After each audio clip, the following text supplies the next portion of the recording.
श्रीशैलेशधियापात्रं दीभक्त्यादिगुणार्णवम् यतीन्द्रप्रवणं वन्दे रम्यजामहतरमुनिं लक्ष्मीनाथसमारम्भां नाथयामनमध्यमाम् अस्मदाचार्यपर्यन्तां वन्दे गुरुपरम्परां यो नित्यमच्युतपदाम्बुजयुग्मरुग्म व्यामोगतस्तदितराणि तृणायनेने अस्मद्गुरोर्भगवतोऽस्तु दिजैकसिन्धोः रामानुजस्य चरणौ शरणं प्रपद्ये माता पिता युवतयकास्तनया विभूतिः सर्वं यतेव नियमेन मधन्मयानाम् आद्यस्य न कुलपतेर्वकुलाभिरामं श्रीमत्तदङ्ग्रीकुलं प्रणमाहि मूर्धना भूतं सरस्य मगताप्रियपट्टनाथ श्रीभक्तिचारकुलशेखर योगिवागान् भक्ताङ्ग्रेण परकालयतीन्द्रनिष्ठान् श्रीमत्पराङ्कुशमुनिं प्रणतोऽस्मि नित्यम् முன்னை வினயகள மூங்கில் குடியமுதன்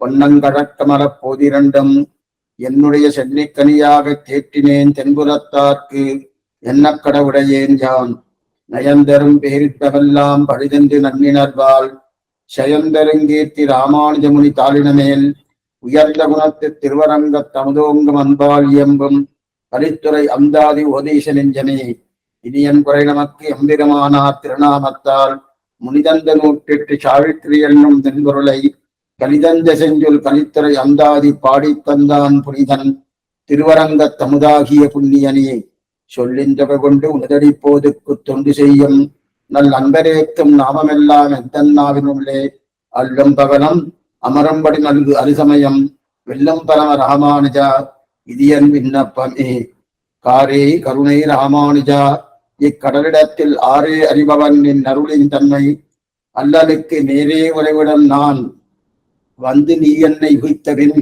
உன் சீரே உயிர்க்குயிராய் அடியேற்கின்று சித்திக்குமே. சுவாமி ராமானுஜர் ஆச்சரியமான அனுகிரகத்தை பொழிந்தார் திருவரங்கத்தமுதனாருக்கு. அதனாலே அமைக்கப்பட்டது ராமானுஜ நூற்றந்தாதி என்கிற கிரந்தம். அமுதனார் புறத்தாழ்வாருடைய திருவிடி சம்பந்தி. ஆனா புறத்தாழ்வாருடைய திருவிடி சம்பந்தியாக இருந்தாலும் அந்த புறத்தாழ்வார் காட்டிக் கொடுத்தது சுவாமி ராமானுஜரை தான். ஜெகதாச்சாரியர் என்று அவருக்கு பெயர். உத்தாலக ஆச்சாரியர். அந்த உத்தாலக ஆச்சாரிய திருவிடியை பத்த வேண்டும் என்றுதான் காட்டிக் கொடுத்தார் சுவாமி கூரத்தாழ்வார். அதன்படியே தன்னுடைய ஆச்சாரிய நியமனப்படியே அவர் யாரை காட்டினாரோ அந்த காட்டின திருவடிகளுக்கு பல்லாண்டு பாட வேண்டும். அந்த திருவடிகளுக்கு காயத்ரி ஜபத்தை போலே 108 பாசனங்களை 108 பாசனங்களிலிருந்து ராமானுஜா ராமானுஜா ராமானுஜா என்கிற ஒரு சப்தத்தை வைக்க வேண்டும் என்று ஒரு பிரதிஜையை பண்ணிக்கொண்டு ராமானுஜ நூற்றந்தாதி என்கிற கிரந்தத்தை அனுகிரகித்தார் சுவாமி திருவரங்கத்தமுதனார். ஆச்சரியமான கிரந்தம். அதிலே நாம் 25வது பாசனத்தை அனுபவித்துக் கொண்டிருக்கிறோம். சுவாமி ராமானுடைய கல்யாண குணங்கள் என்ன என்பதை தெரிவிக்க வந்தது. ஆச்சரியமான அந்த கல்யாண குணங்கள் அதிலே சொல்லப்பட்டிருக்கிறது. காரை கருணை ராமானுஜா இக்கடலிடத்தில் ஆரே அறிபவன் என் அருளின் தன்மை அல்லலுக்கு நேரே உறைவிடம் நான் வந்து நீ என்னை உய்த்தபின் உன் சீரே உயிர்க்குயிராய் அடியேற்கின்ற சித்திக்குமே. இப்பாசுரத்திலே ராமானுஜருடைய ஒப்பில்லாத இருக்கக்கூடிய கருணையை, அந்த கிருபையின் சுபாவத்தை பூர்ணமாக தெரிவிக்கிறார் இப்பாட்டிலே. அப்படின்னா இக்கடலிடத்தில் ஆரே அறிபவன் நின் அருளின் தன்மை. இந்த லோகத்தில் யாராலையும் உன்னுடைய அருளின் தன்மை அறிய முடியாது. ஆனால் நித்தியசூரிகள் அறிவார்கள். நித்தியசூரிகள் அறிவார்கள் என்றால் அவர்கள் கேட்டு அறிந்தார்களே தவிர அவர்கள் தங்கள் அனுபவத்தாவை தெரிந்து கொண்டு அறிந்தார்கள் என்று சொல்லப்படவில்லை வியாக்கியாதார். இதை நம்ம கடந்த காலட்சேபத்திலே அனுபவித்துக் கொண்டிருக்கும். இருப்பினும் நடுவுல ஒரு வாரம் இடைவெளி ஏற்பட்டது காலக்ஷேபத்துக்கு. அதனால கொஞ்சம் மறந்து இருப்போம். திரும்பி ஞாபகப்படுத்துறதுக்காக அதை தெரிவிக்கிறேன். ஆனா இந்த பாசனம் பூர்த்தியா நம்ம அனுபவிக்கவில்லை. எதுவரையில் அனுபவித்துக் கொண்டு எதுவரை அனுபவித்தோம் என்றால், காரை கருணை ராமானுஜா இக்கடலிடத்தில் ஆரே அறிபவன் என் அருளின் தன்னை அல்லதுக்கு நேரே உடைவுறம் நான் வந்து நீ என்னை உய்த்தபின் உன் சீரே உயிர்க்கிறாய், உன் சீரே உயிர்க்குயிராய் என்கிற முன்னாடி வரையும் அனுபவிச்சிருக்கணும். அதற்கு முன்னாடி என்னென்ன அனுபவித்தது ஒரு சுருக்கமா பார்க்கணும். என்னவென்றால், ராமானுஜருடைய அனுபவமே தித்திக்கும் செய்யார், அடியேற்கின்று தித்திக்குமே அப்படின்னு தெரிவிக்கிறார். அப்படின்னா என்னுடைய நிலை என்னன்னா, அல்லலுக்கு நேரே உடம், அல்லல்களாக துக்கங்கள், அந்த துக்கங்கள் அனைத்துக்கும் ஆலயம் அடியேன். இது திருவரங்கத்தமா தெரிவிக்கிறார். அந்த துக்கங்களால அல்லல்கள் அனைத்துக்கும் ஆலயம் அடியேன். அல்லலுக்கு நேரே உறைவுடன் நான், இந்த தாழ்ந்தவனான என்னை கூட தானாகவே ஸ்வயம் பிரயோஜனமாக, இது ரொம்ப முக்கியம், தானாகவே ஸ்வயம் பிரயோஜனமாக வந்து ராமானை உய்வித்தார். உய்வித்தார் என்று நோக்கினாலும் அது என்ன தெரியுது, அவருடைய கருணைக்கு நிகர் மற்றொன்று கிடையாது. கருணை ராமானுஜா இக்கடலிடத்தில் அந்த கருணைக்கு மற்றொன்று கிடையாது.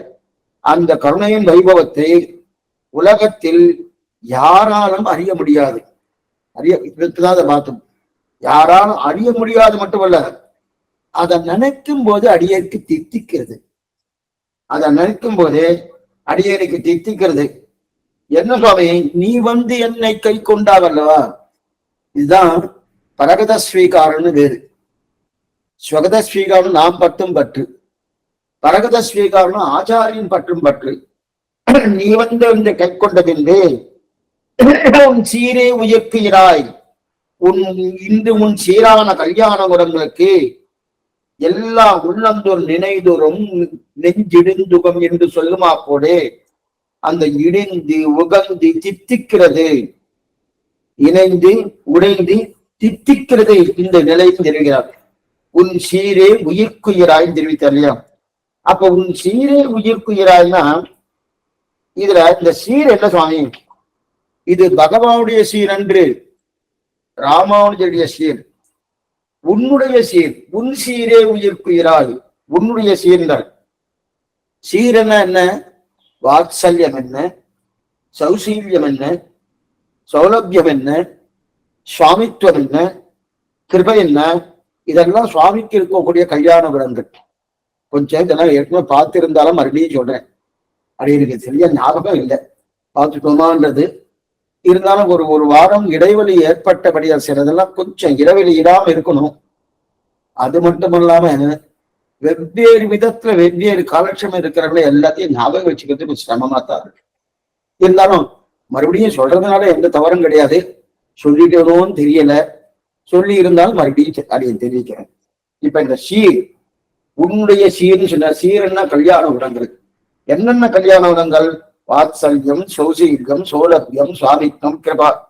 இந்த அஞ்சும் சுவாமிக்கு இருக்கக்கூடிய கல்யாணங்கள். அஞ்சு மட்டும்தான் அர்த்தம் இல்ல, பிரதானம் அந்த உன்னுடைய சீர் என்கிற சப்தத்துக்காக வியாக்கியத்தை எடுத்திருக்கார். இந்த கல்யாண குணங்கள்னா உயிர்க்குயிராய், உயிர்க்குயிராய் ஆத்மாவுக்கு தாரகமாய், உயிர்க்குயிராய் ஆத்மாவுக்கு தாரகமாய். அப்படின்னா ஆத்மாவையே தரிப்பதாய். சாமானியமா பிராணன் என்னுடைய ஜீவன் தான். ஆனா அந்த பிராணன் எப்படி இருக்கும், இங்க இவருடைய ஜீவனும் பிராணனாக தெரியலை. பிராணனே இவருடைய ஜீவன் தானே. ஆனா இங்க இவருடைய ஜீவன பிராணனா தெரியல. பிராணனே ராமானுஜருடைய ஸ்ரீரும் தெரிவிக்கிறார் சுவாமி திருவரங்கத்தர். இவருக்கு திருவரங்கத்தோட பிராணம் எதுனா ராமானுஜ ஸ்ரீர். அந்தந்த கல்யாண குணங்களை அனுபவிப்பதை ராமானுஜ ஸ்ரீரும் தெரிவிக்கிறார்.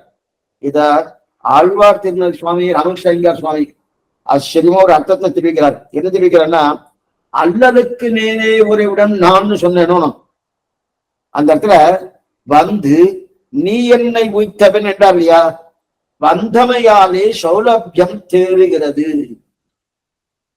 ஆழ்வார் வரல, பகவான் வரல, சுவாமி ராமானுஜர் வந்தார். எப்ப ராமானுஜரே வந்தாரோ அப்ப இருக்கிறதுக்கு என்ன தெரியுது, சௌலபியம் இறங்கி வந்திருக்காருனோ, அதனால சௌலபியம் தெரிகிறது. அப்பனா வந்து நீ என்னை உய்த்த பிரிந்திருக்கிற தேர்றது, நீயாக வந்தபடியாலே சௌலபியம்.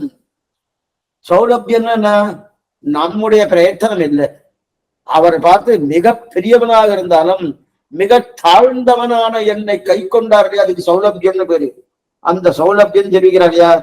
என்னிடத்தில் நிறைய அல்லல்கள் இருக்க செய்தியும் நீயா வந்தாயில, அல்லல் பார்க்காம வந்தா என்னையோ, அந்த வந்தபடியால் என்ன தெரியுது? வாத்சல்யம் தெரியுது. இந்த ரெண்டு விஷயம் பாருங்க. நீயாக வந்தபடியாலே சௌலபியம் தெரியுது. சரி சுவாமி, நானா வந்துட்டேன், இவற்ற நிறைய நன்மைகள் இருக்கு, அதனால நானாக வந்தேன்னா கிடையாது, ஒரு நன்மையும் கிடையாது. அதே நேரத்தில் தீமை அதிகமா இருக்கு. அல்லலுக்கு நேரே உறைவிடம் நான். அல்லலுக்கு நேரா எத்தனை குற்றங்கள் உண்டோ அந்தந்த குற்றங்கள் இருக்கணும். அந்த குற்றங்கள் இருக்க செய்தையும் நீ வந்தாய் அல்லவா, அந்த அல்லல்களை பார்க்காமல் நீ வந்தாய் அல்லவா, அதனால நினைக்கிறது குற்றத்தை போக்கியமாக கொள்ளக்கூடிய தன்மை உள்ளத்தில் இருக்கு சுவாமி ராமானுஜா. அதனால வாத்சல்யம் தோற்றுகிறது. வாத்சல்யம் என்ன சுவாமி? குற்றத்தை குணமாக கொள்ளுதல். எப்ப என்னிடத்தில் நல்லவர்கள் இருக்கும்போது அதை பார்க்காம நீ வந்தாயோ, அதனாலே வாத்சல்யம் தோன்றுகிறது. இப்ப ரெண்டு பார்த்துட்டோம். சௌலபியம் நீயாக வந்தபடியாலே, வாத்சல்யம் என்னுடைய குற்றத்தை பார்க்காம வந்தபடியா வாத்சல்கிறது. அடுத்து சொல்றார், என்னை உற்ற பின். என்னை உற்ற பெண். என்னைன்னா எப்படிப்பட்ட எண்ணெய்? அகம் துவா. அங்க சொல்றாரு எங்க? சர்மஸ்லோகத்துல, சர்வதன்மான் பரித்தஜ்ய மாமேகம் சரம் பிரஜா அகம் துவா. அதே போல இந்த எண்ணெய். எண்ணெய்னா மிக தாழ்ந்தவனான எண்ணெய். அப்படிப்பட்ட எண்ணெய் தாழ்ந்தவனின் உற்றபடியாலே, மிகப்பெரியவர் நானும் தாழ்ந்தவன், அப்படிப்பட்ட மிகப்பெரியவன் தாழ்ந்தவனான என்னை ஒன்றபடியாலே சௌசீல்யம் தெரிகிறது. சௌலபியம் எதனால தெரிறது? நீயே வந்தபடியால் சௌலபியம். சௌசீல்யம் எது? மிக தாழ்ந்தவன் அடியேன், அந்த தாழ்ந்தவனான அடியனை நீ வந்து கை கொண்டாயவனோ, அதெல்லாம் சௌசீல்யம் தெரியுது. அப்ப தாழ்ந்தவன் உயர்ந்தவன் என்கிற வித்தியாசம் பார்க்காமல், மேலும் நீ உற்றது உன்னானந்தத்திற்காக. அது ரொம்ப முக்கியம். நம் சம்பிரதாயமே தனக்கேயாக எனக்கொள்ளு மீதை எனக்கே கண்ணனை ஆண்கள் சிறப்பே எனக்கே ஆட்சை எக்காலத்தென்றும் என் மனக்கே வந்து இடைவீரின்றி பண்ணி தனக்கேயாக எனக்கொள்ளு மீது. அப்ப அவனுக்காக தானே, பகவானுக்காக தானே எல்லாமே. இங்க ஆழ்வாருக்காக அல்ல, ஆச்சாரியனான சுவாமி ராமானுஜருக்காக. நீ உற்றது உன்னானந்தத்திற்காக. அதாவது நீ வந்து என்னை பிராபித்தது உன்னானந்தத்துக்காக வெற்றினாரு. சுவாமித்தம் தெரியுது. அப்ப சுவாமித்தம் தெரியுது. நாலு பார்த்திருக்கோம். சௌலபியம், வாத்சல்யம், சௌசீல்யம், சுவாமித்துவம். இதெல்லாம் உன்னுடைய சீர். உன் சீரே உயிர்க்குயிராய். அந்த சீர் இருந்தா தான் இவருக்கு உயிர் தரிக்கிறதா. திருவரங்கத்தில் அந்த கல்யாண குணங்கள். அப்ப சௌலபியம் என்பது அவரா வந்தபடியாக, வாத்சல்யம் என்பது அல்லல் இருக்கும் போதும் குற்றத்தை பார்க்காமல் வந்தபடியாக, அதே போல சௌசீல்யம் என்பது மிக தாழ்ந்தவனான என்னை வந்து அங்கீகாரம் பண்ணபடியாலே பார்க்காமல், அதற்கு மேற்கொண்டு உன் ஆனந்தத்துக்காக வந்தபடியாலே சுவாமித்துவம் தெரியாது. சரி சுவாமி, ஏன்னா சுவாமித்துவம் எதிரானா சொத்துக்குரியவன் சொத்தை அடைந்தார் என்றால் சுவாமின்னு பேரு. சொத்துக்குரியவன் சொத்து பகவான் சுவாமி நாம சொம்முதன். இந்த சொத்து யார் அடையும்? சொத்துக்குரியவன் அடையுமனோ, அடைஞ்சு விட்டனா அதனால ஆனந்தப்படுவது சொத்துக்குரியவர் தானே. அப்ப அவர் தானே சுவாமி. அதனால சுவாமித்தம் தெரியாதுங்க. அப்ப உடைமைக்கு சந்தோஷம் கிடையாதுன்னா புரிஞ்சுக்கோ. உடையவனுக்குத்தான் சந்தோஷம். உடைமைக்கு சந்தோஷம், சொத்துக்கு சந்தோஷம் இருக்குமா? இந்த மோதிர நாள் காணாம போயிடுச்சுன்னா திருப்பி கடிச்சிட்டு கொடுத்தோம்னா அடியனுக்கு சந்தோஷம் இருக்குமே தவிர, ஏன்னா மோதிரம் என்ற சொத்து உரியவன் நான் அப்படி இருக்கச்சது. அந்த சொத்து எனக்கு கிடைச்சிருத்தனா அடியனுக்கு சந்தோஷம், சொத்தே சந்தோஷமா கிடையாது. இது சொல்ல வந்தனா அங்க இருக்குது என்ன? அதனாலதான் சுவாமித்தம் தெரியாதுன்னா. கடைசியா கருணை. 5 குணங்கள் பார்த்தோம். சௌசீல்யம், சௌலபியம், வாத்சல்யம், சௌசீல்யம், சுவாமித்வம், கிருபா. என்கிற 5 குணங்கள். கடைசிய கிருபா. கிருபான்னு என்ன சுவாமி? கருணைன்னு சொன்னபடியாலே எனது கிருபையை சொன்னதா தெரியாது. பாரி கருணை ராமானுஜா, கருணைன்னு சொன்னபடியா கிருபையை சொல்கிறது.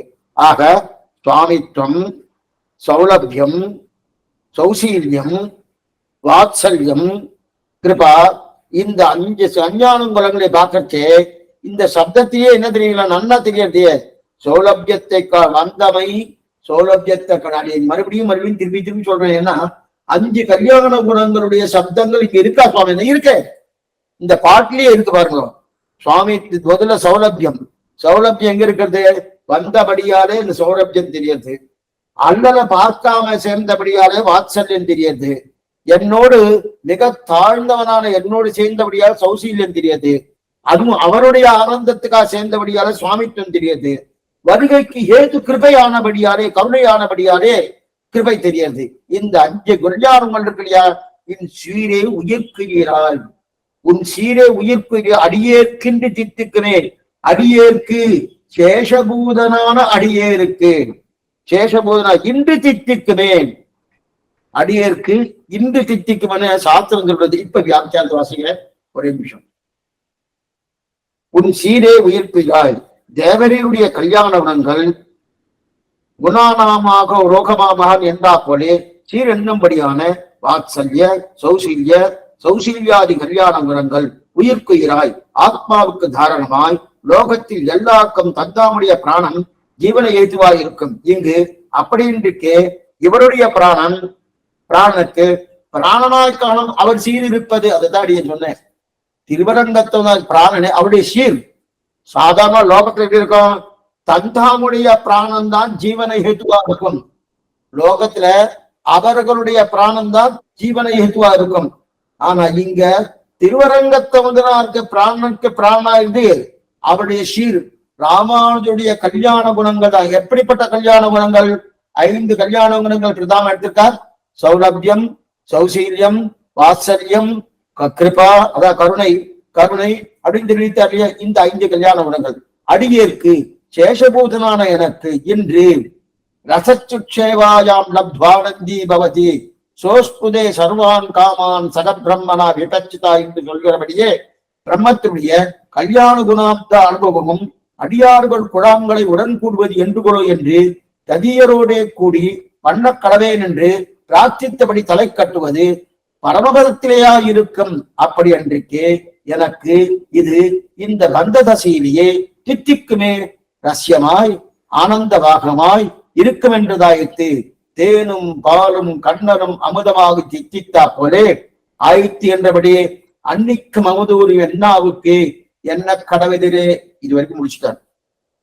இப்ப 5 கல்யாணங்கள் பார்க்கிறோம். அப்பனா உயிர்க்குயிராய் அடியேற்கின்ற தித்திக்குமே. இந்த அடியேற்கு தித்திக்கும்னா என்ன சுவாமி அர்த்தம்னா, உபனிஷத் சொல்றது ரசக்ஷேவாயாம் லப்த்வானந்தி பவதி கோஷ்யேவான் யாத்த பிராணயாத் யசேஷ ஆகாச ஆனந்தோ நஸ்யாத் ஏஷத்வேவ ஆனந்தயாதி யதா சேஷத்மன் நிருத்தே நான்யே நிருத்தே நிலையனே பயம் பிரசித்தாம் ததே அதசோ பஜங்கதோ பவதி. மேற்கொண்டு உபனிஷத் சொல்றதுன்னா அதுல என்ன தெரிவிக்கிறதுன்னா, இவனோடு சேர்ந்து அனுபவிக்கிறான், அவனும் இவனுமாக சேர்ந்து அனுபவிக்கிறான். ஆனந்தி பவதி ரசச்சுக்ஷேவாயாம் ஆனந்தி பவதி இல்லையா? அவனும் இவனுமாக பகவான் இவனுமாக சேர்ந்து அனுபவிக்கிறான், ஆனந்தத்தை அடைகிறான். எங்கேன்னா பரமசாமியா பக்தி மோட்சம். அதாவது பரமசாமியா பக்தி மோட்சம் அபகத பாப்மா விதரகா விமுக்தி விசோகா விசிகிச்சகா அபிபாசகா சத்தியகாமகா சத்திய சங்கல்பகா என்று சொல்லக்கூடிய அந்த அப்படிப்பட்ட 8 கல்யாண குணங்களோடு சேர்ந்து அனுபவிக்கிறான். அப்ப அனுபவிக்கும் போது எப்படி அனுபவிக்கிறான்? அனுபவஜனித்த பிரீத்திகாரத கைங்கறி இருக்கணும். அந்த அனுபவஜனிய பிரீத்திகார கைங்கறி தான் மோட்சம். அந்த மோட்சம் எங்க சுவாமி? இந்த லோகத்தில் உண்டா அந்த லோகத்தில் உண்டானா? அங்க போய்தான் மோட்சம், இங்க கிடையாது. அங்க மோட்சம் என்றெல்லாம் போனாதான் அங்க கிடைக்கும். அதுதான் ரசச்சுக்ஷேவாயாம் லப்த்வானந்தி பவதி. ஏன் சுவாமி இங்கேயே அந்த கைங்கரியும் கிடைச்சு இங்கேயே ஆனந்தமா கிடைக்காதுன்னா அதுதான் ஆழ்வார் பிரார்த்திக்கிறார். இங்க கிடைக்கலையே அங்கதான் வரணும் பிரார்த்திக்கிறாரணும். பகவான் அதுக்கப்புறம் திருவேங்கடவடியான இங்க வந்து கைங்கரியம் பண்ணு சொன்னார், அது வேற விஷயம். இருந்தாலும் நமக்கு கைங்கரியம் விட்டு முடியாத, அதாவது தடங்கள் இல்லாத கைங்கரியம் எங்கன்னா சிவகுணம் இங்க கிடையாது. அப்படி இருந்துச்சு அங்க போய்தான் கைங்கரியம் முதல். இரண்டாவது, அடியார்கள் புறாங்களையே உடன் கூடுவது என்றுகளோ அப்படின்னு தெரிவிக்கிறார். பிரம்மத்தினுடைய கல்யாண குணங்களுடைய அனுபவம் அங்குதான் தெரியாது. சாஸ்திரமே என்ன சொல்றது? சோஸ்ருதே சர்வான் காமான் சகபிரம்மனா விபஸ்சிதா. சகபிரம்மனா உன் சீரே உயிர்க்குயிராய் அப்படின்னு தெரிவிக்கிறா இல்லையா? அப்ப ராமானுடைய சீர் மோட்சம் போன பிறகு இவன் பகவானுடைய கல்யாண குணங்களை அனுபவிக்கிறான் இல்லையா? எப்படி அனுபவிக்கிறான்? பிரம்மத்தோடு சேர்ந்து அனுபவிக்கிறானோ அந்த பிரம்மத்தின் கல்யாண குணங்களை எல்லாம் அனுபவிக்கிறான். சரி சுவாமி, ராமானுஜருடைய கல்யாணங்களை அனுபவிக்கிறான் இல்லையோ? அதையும் அனுபவிக்கிறான். பிரம்மத்தின் கல்யாண குணங்கள் அனுபவிக்கிறான். பிரம்மத்துடைய கல்யாணங்களை பரம சாமியா பக்தி மோட்சம். ஆனால் ராமானுடைய கல்யாணங்களை அனுபவிப்பது எங்க சுவாமி? இக்கடலிடத்தே. இந்த சப்தத்தான் ரொம்ப முக்கியம். காரே கருணை ராமானுஜா இக்கடலிடத்தே. அப்ப பிரம்மத்துடைய கல்யாண குணங்கள் அனுபவிப்பது அங்கு. எங்கு? ஸ்ரீவைகுண்டத்துல. ராமானுடைய கல்யாண குணங்களை அனுபவித்து இக்கடலிடத்தே அப்படின்னா இந்த சம்சாரத்துக்குள்ளேயே தித்திக்கிறது. அடியேற்கு இன்று தித்திக்குமே இருக்கு இல்லையா? பகவானுடைய கல்யாண குணங்கள் மோட்சம் போனதான் தித்திக்கும். ஆனால் சுவாமி ராமானுடைய கல்யாண குணங்கள் இங்க சம்சார மண்டலத்திலேயே தித்திக்கிறது. ஏன் சுவாமி அந்த பகவான் கல்யாணம் தித்திக்கான இங்க திக்காது? ஏன்னா உன் சீரே இக்கடலிடத்தே அடியே திண்டு தித்திக்குமே. உன் சீரே இக்கடலிடத்தே அடியே அப்படின்னா இந்த கடல்ல இருக்க அடியனுக்கு தித்திக்கிறது. இந்த கடல்ல இருக்க இக்கடலிடத்தே, இந்த சப்தத்தை கொஞ்சம் அடியலையே நாலஞ்சு சொல்லிட்டு இருக்கேன்னா இங்கேயே தித்திக்கும் ராமாவுடைய கல்யாண குணங்கள், அவருக்கு கைத்தறியமாகட்டும் என்னமே இங்கே தித்திக்கிறது. இது முதல் அர்த்தம். இரண்டாவது, இக்கடலிடத்தே அடியேற்கு தித்திக்குவேன்னா முமுட்சுக்கு அன்று சம்சார பந்த தசையிலேயே அர்த்தம். இங்கேயே தித்திக்கிறது. சீவைக்குணம் போக வேண்டிய அவசியம் இல்லை. ராமாவுடைய கல்யாண குணங்கள் தித்திக்கிறது. அதுவும் எப்படி? முமுட்சு தசைக்கு போனாதான் பகவத் கல்யாண குணங்கள் தித்திக்கும். ஆனா ராமானுடைய கல்யாண குணங்கள் முமுட்சு தசைக்கு போக வேண்டிய அவசியமே இல்லை. முமுட்சு திசைனா மோட்சத்துல இச்சை இருந்து அதற்கு மேற்கொண்டு அங்க போகணும். ததா வித்வான் புண்ணிய பாபே புதிய நிரஞ்சன பரமம் சார்ந்து உபயோகம் அங்க கிளம்பி போனாதான் அங்க கிடைக்க வருது. ஆனா இங்க ராமானுடைய கல்யாணங்களுக்கு அனுபவிக்குது இந்த பத்த தசையிலேயே. ஏன்னா இக்கடலிடத்தே, அதான் இந்த சப்தம் முக்கியம். இக்கடலிடத்தே. ஏன்னா இக்கடலிடத்தே அடியேன்னா பக்தன்னு அர்த்தம். இக்கடலிடத்தே அடியேன் அப்படின்னா அடியேன்னா இந்த லோகத்திலேயே பக்த தசையிலே கிடைக்கிறது. ஏன்னா கடலிடத்திலே இல்லாத அடியன்னு சொன்னதான் முக்தன்னு கிடைக்கும். கடலிடத்தே இல்லாத அடியன். இக்கடலிடத்தே அப்படின்னு வந்து விட்டோம்னா கடலிடத்தே அடியன்னு வந்துச்சுன்னா இந்த பத்தத இது நாமெல்லாம் பத்தாத்மா. பத்தாத்மானா சம்சாரிகள்னு அர்த்தம். இந்த சம்சாரியா இருக்கும் போதே ராமானுடைய அனுபவம் கிடைக்கிறது. ஆனா அதே போல சம்சாரியா இருக்கும்போது பகவத் அனுபவம் கிடைக்குமான்னா கிடையாது சுவாமி. முக்தனானா தான் கிடைக்கும். இப்ப எவ்வளவு வித்தியாசம் பாருங்க. அதைத்தான் இங்க தெரிவிக்கிறார். இக்கடல் இடத்தேன்னா இங்கே எனக்கு ராமானுஜ அனுபவம் கிடைக்கிறதா சுவாமி? ஸ்ரீபர் முதல்வனா என்ன அனுபவம்? மேற்கோட்டமான என்ன அனுபவம்? அதே போல ஸ்ரீரங்கத்துல அந்த தானான திருநேரி சேவிச்சா என்ன அனுபவம் கிடைக்கிறது? இங்கே கிடைக்கிறதுனோ அப்படிப்பட்ட அனுபவம். அதைத்தான் தெரிவிக்கிறாரு. இக்கடலத்தே பத்த திசையில கிடைக்கிறது இல்லையா? அப்ப பகவத் அனுபவம் தித்திப்பது முக்தனுக்கு நித்திய சூரிக்கம். ஆனால் எம்பெருமானாருடைய அனுபவம் தித்திப்பது இக்கடலிடத்தே. இதுதான் வித்தியாசம். ஆச்சாரிய அனுபவம்னா நமக்கு அப்பவே அதுலதான் அன்னிக்கும் அமுதூரின் என்னாவுக்கேன்னு தெரிவிக்கிறார் இல்லையா? மேல வரப்போடுது. அப்ப மறுபடியும் சொல்றேன். இது சொல்ல வந்தேன்னா அப்படி இருக்கச்சு ஆச்சாரிய அனுபவம்னா நம்ம ஸ்ரீவைகுண்டம் போனோமா அப்பதான் கிடைக்குமா? கிடையாது. இங்கே கிடைச்சிடும். இந்த பத்ததிலே கிடைக்கும். பகவத் அனுபவம் என்னன்னா சுவாமி அங்க போனோம் சுவாமி. அதனால்தான் ஆழ்வார்லாம் போகணும் இன்னின்ற நீர்மை இடியாமராமை. ஏன் சுவாமி? இத்தனைக்கு அகாலிக்கு எந்த சிரமமும் கிடையாது. ஏதாவது நம்மளை போல அவெல்லாம் சமப்பட்டு நம்ம போல சமப்பட்டார்னா என்ன, அவளுக்கு சமம் வேறு. பகவானுடைய சம்ஸ்லேஷன் கிடைக்கலன்னா அவளுக்கு சமம். நமக்கு அப்படி நமக்கு விரும்பப்பட்டது கிடைக்கல, நமக்கு ஐஸ்வர்ய அனுபவம் கிடைக்கலன்னா நமக்கு சமம். அவளுக்கு பகவத் அனுபவம் கிடைக்கலன்னா சமம். அந்த அவளுக்கும் சிரமம் உண்டு, நமக்கும் சிரமம் உண்டு. ஆனா சமத்துல தாரதமியம் உண்டு. அவா சிரமங்கள் பகவத் அனுபவத்திலே, நம்ம சிரமம் ஐஸ்வர்ய அனுபவத்திலே. இது சொல்ல வந்தோம்னா அப்ப கடலிடத்தை முக்தனாய் தான் கிடைக்கணுன்ற அவசியம் கிடையாது. பகவத் அனுபவம் முக்தனானாலும் நித்திய சூரியகரானதான் கிடைக்கிறது. ஆனா பக்த தசையிலேயே இந்த சம்சார மண்டலத்திற்குள்ளேயே ராமானுடைய கல்யாண குணங்களை அனுபவிக்கலாம், பரிபூர்ணமா அனுபவிக்கலாம் அப்படின்னு தெரிவிக்கிறாரு. அதன் அடுத்து அதன் அடியார்கள் குழாங்களை உடன் கூடுவது என்று கொடு அப்படின்னு தெரிவிக்க இல்லையா. இப்ப ஆழ்வார் கேட்கிறார், அதுவும் அங்க போய்தான் ஆழ்வார் 2ஆம் பிரார்த்தித்தார்.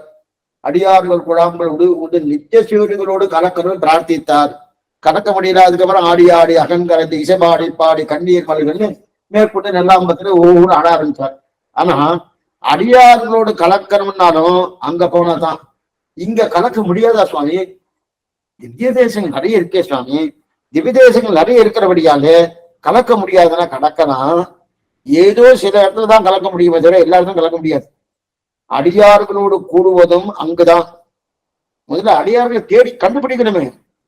இன்னைக்கு அடியார்கள் தேடி கண்டுபிடிக்க ரொம்ப சமமா இருக்கு. இல்லையா சுவாமி? திருவண்ணாப்பெல்லாம் போட்டு இருக்காரு, நல்லா திருவணித்தாளம் போட்டு இருக்காரு, அதுக்கு நல்லா துவாதசம் திருமாமங்கலம் இட்டு இருக்காருன்னா தெரியாது. அப்படின்னு இருந்தா மேல் எழுந்த மாதிரியே பார்க்கறது அடியார் மாதிரி தோணும். ஆனா உள்ளுக்குள்ள அடியாருக்குள்ள லட்சணம் இருக்கணுமே. அந்த லட்சணம் இருந்தா அடியார்கள் நஞ்சிருந்தா நம்ம என்ன நினைக்கிறோம்? வெறும் திருவணித்தாடம், திருமங்காப்பு, பஞ்சகஞ்சம், சிக இதெல்லாம் இருந்தா அடியாருன்னா உள்ளத்தால இருக்கணும், உள்ளத்தால இருக்கணும். அப்ப மேலெழுந்த வாரியா இருக்க வேண்டாம்னு சொல்றல, இருக்கணும், மேலெழுந்த வாரியாக இருக்கணும். ஆனா அதுல பிரதானம் எதுனா உள்ளத்தால் இருக்கிறது தான் பிரதானம். அப்ப உள்ளத்தால் இருந்துட்டா மேலெழுந்த வாரியா இருக்க வேண்டாமா சுவாமினா? அதுவும் இருக்கணும். ஆனா பிரதானம் என்ன? உள்ளத்தாலே. நீ மேலெழுந்த வாரியா இருந்துட்டு உள்ளத்தாலே இல்லைன்னா பிரயோஜனம் இல்ல. இங்க அப்படிதான் இருக்கு.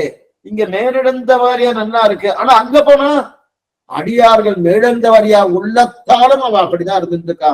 எங்க குழாங்களா அடியருடன் கூடி நின்ற ஆடுவினை அப்படின்னு அங்க தெரிவிக்கிறா இல்லையா? சீவைக்குள்ள அடியார்கள் குழாங்கள் உடன் கூடுவது என்புல பிரார்த்தித்தாரணும். ஆனா கடைசியில முடிக்கிறாரு. எங்க முடிக்கிறாரு? வந்தவர் திருகொள்ள மாமணி மண்டபத்து அந்தமில் பேரின்பத்து அடியரோடு இருந்தமைன்னு முடிக்கிறாரோ. அப்ப அங்கதான் அடியார்கள் கிடைக்கிறது. இங்க ஏதோ சில திவ்யதேசத்துல கிடைக்கலாம். ஆனா ரொம்ப கஷ்டம். அடியார்களோடு சேருவதோ அடியார்கள் கிடைக்கிறதோ. ரெண்டாவது அவரோட கூடியாச்சுன்னா அதுல இன்னும் சனங்கள் இருக்கு, நல்லா பண்ணிக்கணும். அவரோட கூடியாச்சுனாலே சில அசத்திய அபச்சாரம் படுவதற்குண்டான வாய்ப்புகள் நிறைய இருக்கு. சுவாமி அவர் திருக்கண்களே சரியில்லையே, அவர் திருமுக மண்டலே சரியில்லையே, அவர் திருமன்காவே கோணலா வச்சுட்டு இருக்காரு, அவருக்கு என்ன சொல்ல உடம்பெல்லாம் ஒரு முடியா இருக்கு. இந்த மாதிரி அசத்திய அபச்சாரம் பண்றோமோ. ஏன்னா இத்தனை கூட்டமா இருக்கணும், இத்தனை சுவாமி இத்தனை அப்படின்னு சொல்ல முடியாது. இத்தனை பேர் கூடினால நல்லதா நினைக்கணும் வேணும். என்னைக்குமே 4 ஸ்ரீவைஷ்ணவா சேர்ந்தாங்கன்னா ஏதோ ஆபத்து வந்துருமான்னு பயமா இருக்கு. ஆனா அந்த மாதிரி வரப்படாது. இன்னைக்கு அந்த மாதிரி ஒண்ணு சன்னிவேசம் ஏற்படுத்தணும். இத்தனை பேர் கூடினாலே நாம் கிட்டக்க போகலாமா அப்படி மறுக்கிறோம். இதுக்குதான் அசத்திய அபச்சாரம்னு பேரு. என்ன காரணம்னே தெரியாம அவர் அபச்சாரம் பண்றான் இல்லையா? பகவத் அபச்சாரம், பாகவத அபச்சாரம், அசத்திய அபச்சாரம் இல்லையா? அசத்திய அபச்சாரம் என்ன சுவாமி? ஒரு பாகவதனை பார்த்து என்னன்னு ஒரு காரணமே இல்லாம அவரை பார்த்தா பிடிக்கல சுவாமி. ஒரு காரணமே இல்லாம அந்த பாகவதனை பார்த்தா பிடிக்கலன்னு தெரிவிக்கிறா இல்லையா? அதற்குதான் அசத்திய அபச்சாரம் பேரு. அந்த மாதிரி அசத்திய அபச்சாரம் யாரா பற்றுக்களா சுவாமி? பகவத அபச்சாரத்தை பட்டவன் ராவணன், பாகவத அபச்சாரம் பட்டவன் ராவணன், ரெண்டுமே பண்ணிருக்கான். பாகவத அபச்சாரம் எங்க சுவாமி பட்டா? சீத்தை கிட்ட பட்டாங்க, பிராட்டி எடுத்த அது பாகவத அபச்சாரம். ராமன் எடுத்த பட்ட அபச்சாரம் பகவத அபச்சாரம். ஆனா அசத்திய அபச்சாரம் யார் சுவாமி பண்ணியிருக்கா? நீங்க அசத்தியான்னா என்ன காரணம்னு தெரியாது, எனக்கு பிடிக்கல, அவர் மேல எனக்கு ஒரு கோபம் வந்துட்டே இருக்கு, அவரை கண்டாலே பிடிக்கல. அதுக்கு என்ன அசத்தியா? காரணம் இல்லாம பிடிக்கல. சுவாமி இவரை காட்டிலும் மேம்பட்டவர் இல்ல, நான் அவரை அளவுக்கு வரணும், ஆனா அவர் என்ன விட மேல போயிட்டு இருக்கார் அப்படின்னு ஒரு காரணம் இருந்தாலாவது அது அசைக்கான்னு சொல்ல முடியாது. அவரு அது பொறாமையால வருதுன்னு சொல்லலாம். இது பொறாமையால கூட இல்ல, அசக்கியா என்றது ஒரு காரணம். என்ன சுவாமி பிடிக்கல அந்த மாதிரி கூட வருவா சுவாமி. ஒருத்தருக்கு சாத்தம் பிடிச்சிருக்கு, ஒருத்தருக்கு குழம்பு சாதம் பிடிச்சிருக்கு, ஒருத்தருக்கு கதம்பன்னா ரொம்ப நல்லா பிடிக்கும், ஒருத்தருக்கு தத்துவம் ரொம்ப பிடிக்கும். ஏன் சுவாமி பிடிக்கும்? நீங்க காரணம் சொல்லுங்க. இல்ல அதே போலதான் இருக்கும். எக்ஸாம்பிளா வச்சுக்கோ, அப்படியே கொண்டு சேர்க்காது. அதே போலதான் இதுவும் அசக்கிய அபச்சாரம்னு பேரு. அந்த அசக்கிய காரணமே இல்லாம இருக்கு இல்லையா, அப்படிப்பட்ட அசக்கிய அபச்சாரம்லாம் வருது இல்லையே. எதுக்கு சொல்ல வந்தேன்னா, ராமன் பட்டது பாகவத அபச்சாரம், அதே போல பகவத அபச்சாரம் அனுபவப்பட்டிருக்கான். அசக்கிய அபச்சாரம் இரண்ய கசிவு பட்டான், பிரகலாதனுடைய பட்ட அபச்சாரம் அசக்கிய அபச்சாரம். என்ன காரணமே தெரியலையே, காரணமே தெரியாம பட்டணும், அதுதான் சத்தியனம். பகவான் சிசுவானம் பட்டணும், அவன் பகவத அபச்சாரம். இரண்டாவது, சொந்த பிள்ளை இத்தனைக்கும் பிரகலாதன் தான் பெற்றெடுத்த பிள்ளை, அந்த பிள்ளை இடத்துல பிரகலாதன் ஒரு அபச்சாரம் பட்டணும். என்ன சுவாமி காரணம்? காரணமே தெரியாம பட்டணும், அதுக்குதான் அசக்கிய அபச்சாரம். ஆகா, அடியார்கள் குடாங்கள் எல்லாம் இங்கே பார்த்து சேருவதுன்னா நடக்குமானா நடக்கிறது சந்தேகம் தான் இல்லையா. கோட்டி கோட்டியா சேர்ந்துட்டு இருக்கோம்னா எத்தனை நாள் சேர்ந்துட்டு இருக்கேன், எத்தனை நாள் செஞ்சுட்டு இருக்கேன்னா சமமா தான் இருக்கும். ஏன்னா அவளோட கூடவே இருந்து இருந்து இருந்து பார்த்தோம்னா அப்ப சிரமம் இருக்கும். ஏதோ 2 மணி நேரம் 3 மணி நேரம் பேசிட்டு வந்துட்டுடா ஆனந்தமா இருக்கலாம். இதுங்க இன்னைக்குமே சுவாமி கொஞ்சம் தூரத்துக்கு நின்று தான் கொஞ்சம் நன்னா நம்ம உறவு நன்னா சில பேர் விரதா இருக்கணும். யாரா உறவா இருந்தாலும் அந்த உறவு தூரக்க இருந்தா நன்னா நீண்டு நிற்கிறது சுவாமி. கிட்டக்க பக்கத்துல இருந்தா கொஞ்சம் அது கொஞ்சம் அப்படியே கொஞ்ச நாள் கழிச்சு அது அப்படியே முடிவு ஏற்படுறதுக்கு உண்டான வாய்ப்பு ஏற்படுத்தும் தெரிவிக்கிறா இல்லையா, அதெல்லாம் இங்கதான். ஆனா அங்க போனதுக்கு அப்புறம் இந்த நிலை இருக்கன்னா, குழாங்களாய் அடியீருடன் கூடி நின்று ஆடுமின்னு நன்னா குழாங்களோட சேரணும். அப்ப பாகவதாரோட சேர்றது, குழாங்களோட சேருவது இங்க கிடையாது. அப்ப பகவத அனுபவமும் இங்க கிடையாது, பாகவத அனுபவமும் இங்க கிடையாது. பகவத அனுபவம்ன்றது அனுபவ பிரீத்திகார்த்த கைங்கரியம் இல்லையே சுவாமி. நான் கோவிலுக்கு போய் சில கைங்கரியம் பண்ணிருக்கேன், சாஸ்வதமா இருக்கா? 2 மணி நேரமும் 3 மணி நேரமும் அதிகப்படியா சொல்லிட்டு இருக்கேன். 2 மணி நேரம் 3 மணி நேரம் பண்ணிட்டு இருக்கவே தவிர அப்படியே பர்மனண்டா பண்றோம்னா இல்லையா சுவாமி. எனக்கு தூக்கம் வந்துடுறது, பசிக்கிறது, அதனாலதான் சொல்லிட்டு இருக்கேன். ஏதோ ஒரு இடைஞ்சல் வந்துடுறதுனோ, அது இடைஞ்சல் நம்மால இருக்கலாம், இல்ல பிறரால இருக்கலாம், ஏதோ ஒரு இடைஞ்சலா இருக்கலாம். ஆனா அங்க அந்த அனுபவம் இடைஞ்சல் இருக்கானா கிடையாது. ஆனா பகவத் அனுபவம் அங்கதான். சரி, அதே போல இங்க ராமானுஜ அனுபவம் இருக்க, சொன்ன குணங்களை அனுபவிக்கிறேன், அந்த இடைஞ்சல் கிடையாதுன்னா கிடையாது. அப்ப மட்டும் எனக்கு தூக்கம் வராதா, எனக்கு சோர்வு ஏற்படாதா, எனக்கு எல்லாம் கிடைக்காதுன்னா அப்ப இதுல என்னன்னா, பகவத் அனுபவம் பகவான் நம்ம அனுபவிக்கிறோம், நாம பகவான் அனுபவிக்கிறோம். ஆனா ராமானுஜருடைய அனுபவம் இருக்க, கல்யாணோட அனுபவம், அவர் நமக்கு அந்த அனுபவத்தை பரிபூர்ணமா கொடுக்கிறார். கொடுக்கும்போது நமக்கு அனுபவிச்சு தூக்கம் வந்துட்டு வச்சுக்கேன், அந்த தூக்கத்திலே அந்த ஞாபகமே இருக்கும்படி நமக்கு அந்த அனுபவத்தை கொடுக்கிறார். அந்த மாதிரி பகவத் அனுபவம் இங்க இருக்குமான்னா யாருக்கோ கிட்டலாம தவிர எல்லாருக்கும் கிடையாது. ஆனா ராமானுஜ அனுபவம் எல்லாருக்கும் உண்டு. அதைத்தான் இங்க தெரிவிக்கிறார். பத்த தசையிலே உண்டு, பத்த தசையிலே உண்டு. அப்ப பகவத் அனுபவம் அங்கு போனால்தான், பாகவத அனுபவம் அங்கு போனால்தான், அடியார்கள் குழாங்களோடு சேருவது அங்குதான். இப்ப அமுதனாருக்கு தனக்கு கிடைச்ச சொல்றாரு என்னன்னா, எனக்கு கிடைச்சது இந்த பத்த தசையிலே கிடைச்சி விட்டேன். பத்த தசையிலேயே, பத்தனான சம்சாரி தசையிலேயே கிடைச்சிருச்சு என்பதற்காக தான் இன்று தித்திக்குமே அடியேற்கு, இன்று தித்திக்குமே, இன்றே தித்திக்கிறது. இன்று என்னன்னா, மோட்சத்தை அடைந்த பின்பு அன்று. என்ன புரிஞ்சுக்கணும், மோட்சத்தை அடைந்த பின்பு அன்று. மோட்சத்தை அடைந்த பின்பு கிடைப்பது பகவத அனுபவம் அங்கு. இன்னைக்கு இங்கே இந்த பத்த செய்தி கிடைக்கிறதுனோ, இந்த செய்தியில மிகவும் ரசமா இருக்கக்கூடிய அனுபவம், ஆனந்தமா கொடுக்கறது இல்லையா. அதைத்தான் ஆழ்வாருடைய பாசத்தை எடுக்கிறார். அன்னிக்கும் அமுதூரம் என்னாவுக்கே, மதுரை தெரிவிக்கிறார் இல்லையா. என்ன தெரிவிக்கிறார்? அன்னிக்கும் அமுதூரம் என்னாவுக்கே. என்ன சுவாமி, அவர் சாதித்தார் போல ராமானுடைய சீர் கல்யாண குணங்கள் இன்று தித்திக்கிறது. ஏன் தித்திக்குன்னா, ஏன் சுவாமி தித்திக்கிறது? பித்தம் போயிடுச்சுன்னா பால் தித்திக்கும். பித்தம் போயிடுச்சுன்னு வச்சுக்கேன், பால் தித்திக்கும். எனக்கு அல்லல் போயிடுத்து, இங்க எது பித்தம்? அல்லலுக்கு நேரே உறைவிடம் நான். திருவரங்கத்தில் தெரிவிக்கிற என்னுடைய அல்லல் போயிடுத்து, அல்லல் தொலைஞ்சாலே பாலான ராமாவுடைய சீர் எனக்கு தித்திக்க தொடங்கியது. இதுதான் சுவாமியின் கருணா கிருபா பிரபாவத்துடைய ஆச்சரியமான ஒரு பாசனம்.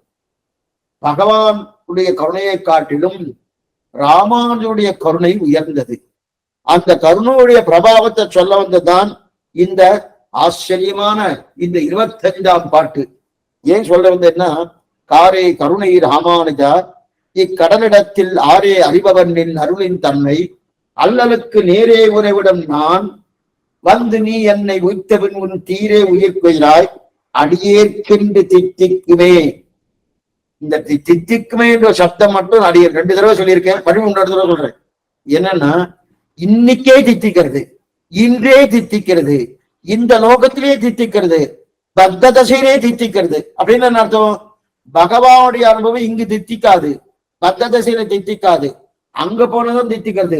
அடியார்களோடு சேருவதும் அங்க போனதான் தித்திக்கிறது. ஆனா ராமானுடைய கல்யாண முரங்கள் சீர் இதெல்லாம் இந்த பத்த தசையிலே தித்திக்கிறது என்று சொல்லி ஆச்சரியமா அந்த ராமாவுடைய கிருபா பிரபாவம், அந்த கிருபா பிரபாவத்தை சொல்லி தலை கட்டக்கூடிய ஆச்சரியமான பாசனம்.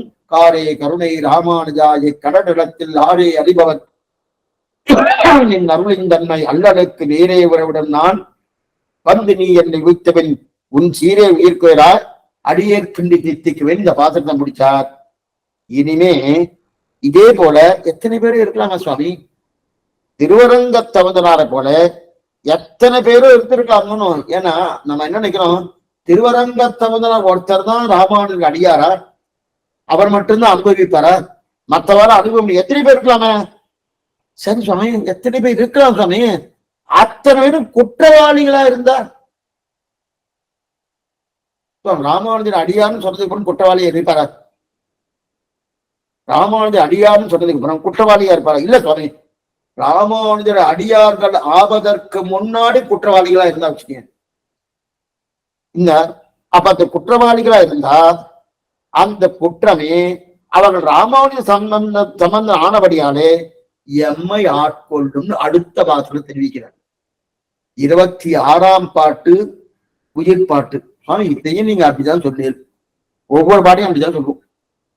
ஏன்னா ஒவ்வொரு பாட்டும் ஒவ்வொரு கோலத்திலே நமக்கு உயிர் பாசனமா இருக்கு.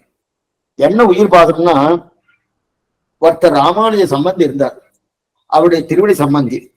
அந்த திருவடி சம்பந்தியா இருந்தாலும் அவர் எத்தனையோ குற்றம் பண்ணியிருக்கா வச்சுக்கேன்.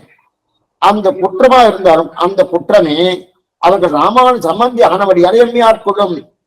அப்ப ராமானுஜ சம்பந்தின்னு ஒருத்தர் இருந்தால் அவன் எக்குலத்திலே பிறந்தார், எந்த ஜாதியிலே பிறந்தார், எப்பிறப்பு பிறந்தார், எத்தனை தாழ்ந்தவராக பிறந்தார், எத்தனை குற்றத்தோடு பிறந்தார், அந்த குற்றத்தையே சொல்லி நாம் அடிபடிவோம். இதான் இந்த பாட்டு 26ஆம் பாட்டு. அப்படின்னா 26ஆம் பாட்டுல சொல்லப்பட்ட கருத்து என்னன்னா, எத்தனை குற்றம் பண்ணி இருந்தாலும் அவர் ராமானுஜருடைய அடியார்கள் ஆகிவிட்டால் அந்த குற்றத்தை கணிசியாமல் ராமானுஜன் ஏற்றுக்கொள்கிறார்.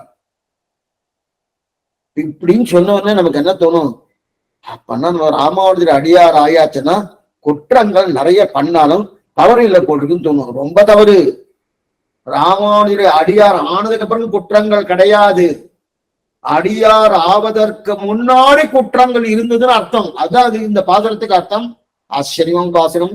இந்த பாசுரத்தை மட்டும் தயவுசெய்து அநேகமா கேட்கிறவான்னா அடி யாரையும் குறிப்பிட்டு சொல்லல.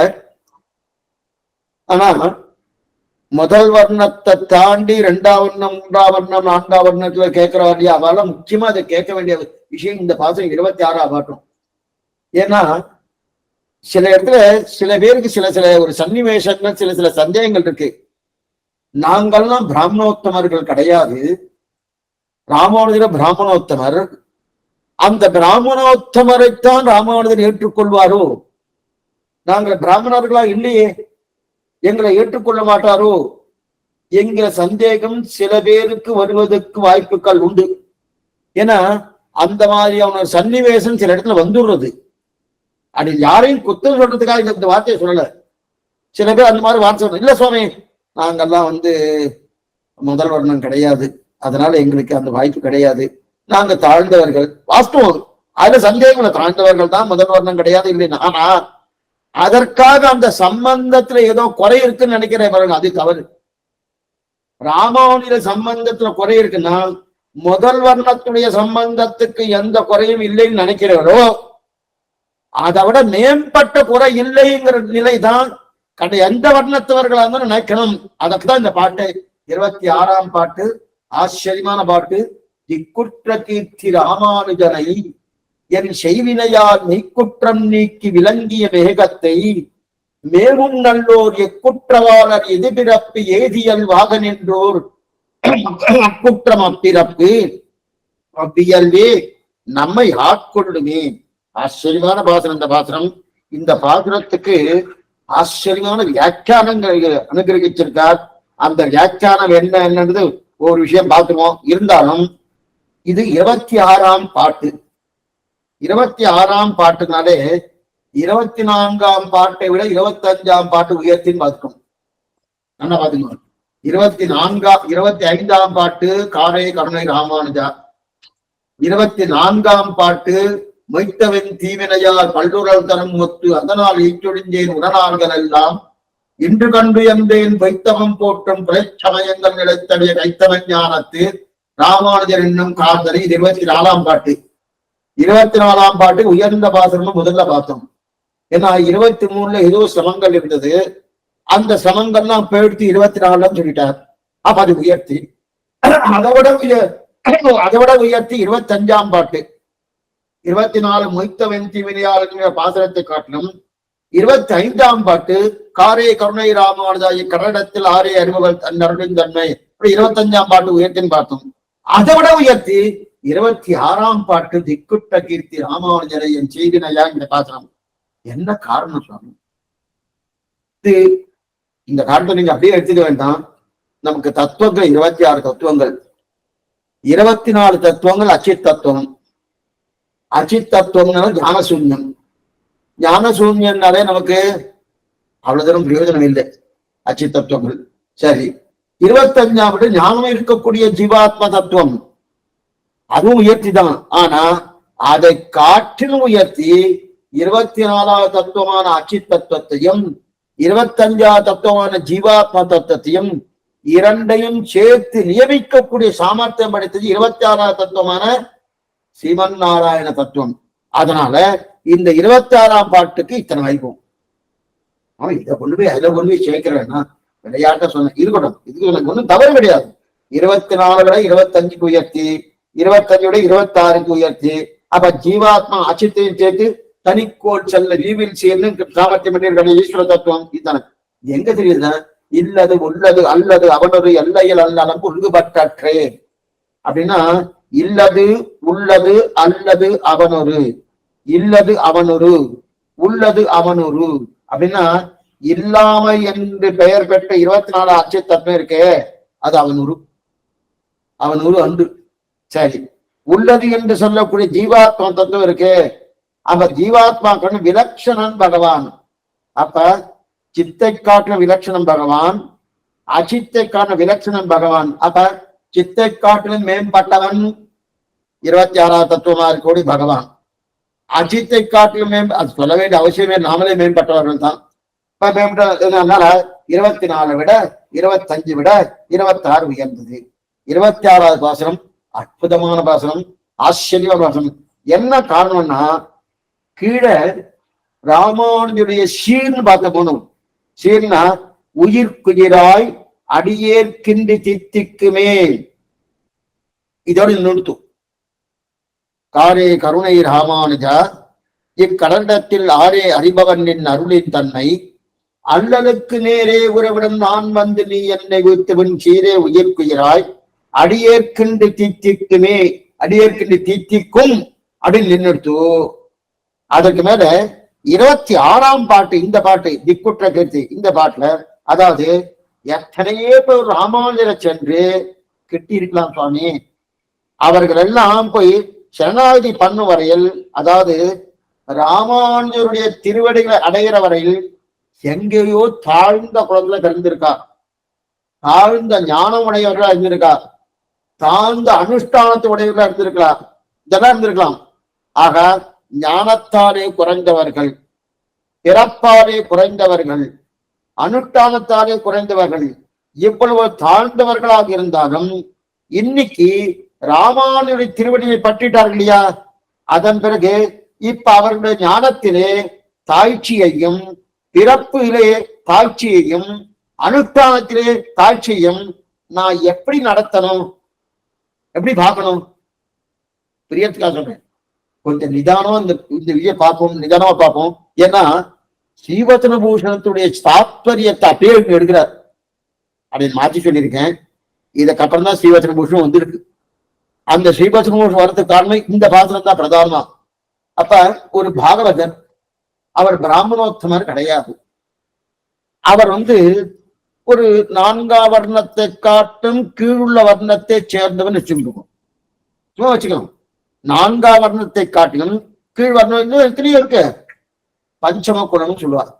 அந்த வர்ணத்தை சேர்ந்தவர் இருக்கலாம் இல்லையா. இப்ப அவர் இன்னைக்குதான் ராமானுஜ சம்பந்தம் பெற்றிருக்கார். இன்னைக்கு அதுக்கு முன்னாடி ராமானுஜ சம்பந்தம் பெறல. அவருடைய வம்சத்துல யாருமே அந்த அளவுக்கு ராமானுஜ சம்பந்தம் பெற்றவர்களும் இல்லை. நல்லா இதை புரிஞ்சுக்கும். இல்ல, இன்னைக்கு ராமானுஜ சம்பந்தத்தை பெற்றுட்டார். ஆனா அவருடைய பூர்வம்னா இந்த சம்பந்தம் பெறுவதற்கு முன்னாடியே அனுஷ்டானத்திலேயே அவர் ரொம்ப மோசமா இருந்திருக்கார், ஆச்சாரத்திலேயோ ரொம்ப மோசமா இருந்திருக்காரு, பிறப்போ ரொம்ப தாழ்ந்த குலமா இருக்கு, ஞானமோ ஒண்ணுமே இல்லாம இருந்திருக்கு. இத்தனை இருந்திருக்கு இல்லையா. இருந்திருக்கபடியாலே இப்ப அவரை என்னமா பார்க்கலாம். இன்னைக்குதான் ராமானுஜ சம்பந்தம் வந்திருக்காரு. அவன் என்ன இருந்தாலும் ஒரு காலத்துல அப்படி இருந்திருக்காரு. அந்த வாசனை இருக்குமானும் கொஞ்சம் நல்லா பார்க்குங்க, அந்த வாசனை இருக்குமானும். அதனால ராமானுஜ சம்பந்தம் பெற்றிருந்தாலும் கொஞ்சம் ஜாகிரதையா தான் அவர்கிட்ட. மற்றவாழ்கிட்ட ராமானுஜ பரம்பரையா சில பேர் ராமானுஜ பெற்றுட்டு வரணும். அவள்கிட்ட இருக்கிறா போல இவர்கிட்ட இருக்க வேண்டாம், சுமாரா இருக்கலாம். இல்ல கொஞ்சம் ஒதுங்கியே பார்ப்போம் இருக்கலாம்னா அதுதான் தவறுன்னு இந்த பாட்டுல தெரிவிக்கிறார். பெரிய தவறு. அவரை எப்படி மதிக்கணும்னு கேட்கிறா பாருங்க. அந்த தாழ்ச்சியையோ, அந்த குலத்தினுடைய அந்த தாழ்ச்சியையோ, ஞானத்தின் தாழ்ச்சியையோ, அனுஷ்டானத்தின் தாழ்ச்சியையோ அது எப்படி நடத்தணும் அவரை பார்த்து. ஏன்னா அநேகமா இன்னைக்கு நிறைய இடத்துல இந்த மாதிரி ஒரு சன்னிவேசம் ஏற்படுறது. ஆனா இன்னைக்கு கொஞ்சம் குறைஞ்சிருக்குன்னு சொல்லலாம். கிட்டத்தட்ட ஒரு 20 வருஷம் கொஞ்சம் அதிகமாவே இருந்தது. முதல்ல எல்லாம் கிடையாது. அப்ப அதிகமா இருந்ததுன்னா முதல்ல அப்படிதான் இருந்திருக்காருன்னா கிட்டத்தட்ட ஒரு 50 வருஷத்துக்கு முன்னாடினா யார் ஸ்ரீ வைஷ்ணவாலோ அவளை மதிக்க தெரிஞ்சா. கொடுமின் கொன்மின் என்னொடும் மொக்க வழிவிட அருணனாய் போலும் தொடர்படியாழ்வார் தெரிவித்தார் போல அந்த மாதிரிலாம் இருந்திருக்கா. குலந்தாங்கு சாதிகள் நாளிலும் கீழிருந்து எத்தனை நலந்தானில்லாத சண்டாளர்களாகிலும் வளர்ந்தாங்கு சக்கரத்தன்னன் மணிவர்ணர் காலன்று உள்கலந்தார் அடியார் தம் அடியார் எம்மடிகள் என்று அது நன்னதான் இருந்திருக்கா. அது சிரமமே இல்லை. பயிலும் திருவடையார் எவரேலும் அவர் கண்டீர் பயிலும் பிறப்பிடதோறு எம்மையானம் பரவன்னு ஆழ்வார் தெரிவித்தார் போல இருந்திருக்காரு. நடுவுல கொஞ்சம் மாறிடுது. இப்ப கொஞ்சம் தேவையில்லை. இருந்தாலும் அவள்கிட்ட எப்படி நடந்துக்கிறது, அவள்கிட்ட எப்படி நடந்துக்கிறது அடியேன் யாரையும் குறிப்பிட்டு எந்த வர்ணத்தையும் அடைய சொல்லவே இல்லை. கொஞ்சம் என்ன புரிஞ்சுக்கோ. குறிப்பிட்டு ஆனா இங்க பிரதான அடைய எடுக்கிறது என்னன்னா தாழ்ந்த வண்ணமா இருக்கணும். அவ ராமானுஜ சம்பந்தம் பெற்றுட்டா. அவளை நம்ம எப்படி நடத்தணும், அவளை எப்படி நடத்துறது? தாழ்ந்த வர்ணம்னு பாக்குறதா, அனுஷ்டானம் இல்லைன்னு பாக்குறதா, பிறப்பாலை இருந்தாச்சு அப்படின்னு பாக்குறதுன்னா பார்த்தாச்சன நீ ஸ்ரீ வைஷ்ணவன அல்ல. எக்குற்றவாளர் எதிர்பிறப்பு ஏதியல் வாக நின்றோர் அக்குற்றம் அப்பிறப்பு அவ்வியல்வே நம்மை ஆட்கொள்ளுமே. இதுதான் ராமானுஜருக்குண்டான ஒரு சிறப்பு. திருக்கச்சனம்புடைய பிரசாதத்தை ஆசைப்பட்டார், கிடைச்சுதான் கிடைக்கிறாது வேற விஷயம். போனகம் செய்த சேதம் தருவரேன் புனிதம் தது உச்சிஷ்டம் சுபாவனம் பண்ணினாரா இல்லையா? அப்ப சைவேஷம் எங்க இருக்கு? அத பிரதானமா சொல்லக்கூடிய பாசனம் 26வது பாசனம், ஆச்சரியமான பாசனம். இப்ப இந்த இடத்துல இவரு பிறப்பால அனுஷ்டானத்துல குறைந்தவர்கள் இப்படி தாழ்ந்தவர்கள் இருக்கு இல்லையா, இன்னைக்கு ராமானுஜ திருவடியை பதித்தார். அதன் பிறகு இப்ப அவர்களுடைய ஞானத்தையும் தாழ்ச்சியையும் பிறப்பின் தாழ்ச்சியையும் அனுஷ்டானத்தின் தாழ்ச்சியையும் நாம் எப்படி நடத்தணும், அதை சொல்லக்கூடிய பாசனம் தான் 26வது பாசனம். இந்த பாசனத்துடைய குறிக்கோளே இதுதான். நிதானமா பார்ப்போம். ஸ்ரீவச்சனபூஷணம் என்ன சொல்லியிருக்கோ அதையும் சேர்த்தே சொல்றேன். கொஞ்சம் நாடியாகும் இந்த பாசனத்துக்கு நான் சொல்றேன். அதாவது ராமானுஜ பிரபாவம் சொன்னது 25ஆம் பாட்டு. ராமானுஜனுடைய ததியர்களுடைய அடியார்களுடைய வைபவத்தை சொல்ல வந்தது இப்பாட்டு. என்ன பார்த்துக்கணும், ராமானுஜ பிரபாவம் காரே கருணை ராமானுஜா, அந்த பிரபாவத்தை சொல்ல வந்தது 25ஆம் பாட்டு. இப்ப முன்னாடி பார்க்கணும். ராமானுஜர் அடியார்கள் இருக்க, ததியர்கள்னா அடியார்கள் பேர். அந்த ததியர்களாக இருக்கக்கூடிய அடியாருடைய வைபவத்தை சொல்ல வந்தது 26ஆம் பாட்டு. அற்புத பாசனம் அப்படிங்கிற கீழே அடியேற்கின்று தித்திக்கு மேல் முடிச்சார். அடியேற்கின்று தித்திக்கு மேல் முடிச்சு அடியார் 25 முடிச்சார். அதாவது இக்குற்ற கீர்த்தி ராமானுஜனை என் செய்வினையால் இக்குற்றம் நீக்கி விளங்கிய மேகத்தை மேவும் நல்லோர் எக்குற்றமாக எதிர்பிறப்பு எய்தியல்வாகி நின்று அக்குற்றம பிறப்பு அவ்வியல்வே நம்மை ஆட்கொள்ளுவேன்னு இந்த பாட்டு. ஆனா பாசுரத்துல முதல்ல மேலிருந்த வாரியா அர்த்தத்தை பார்ப்போம்.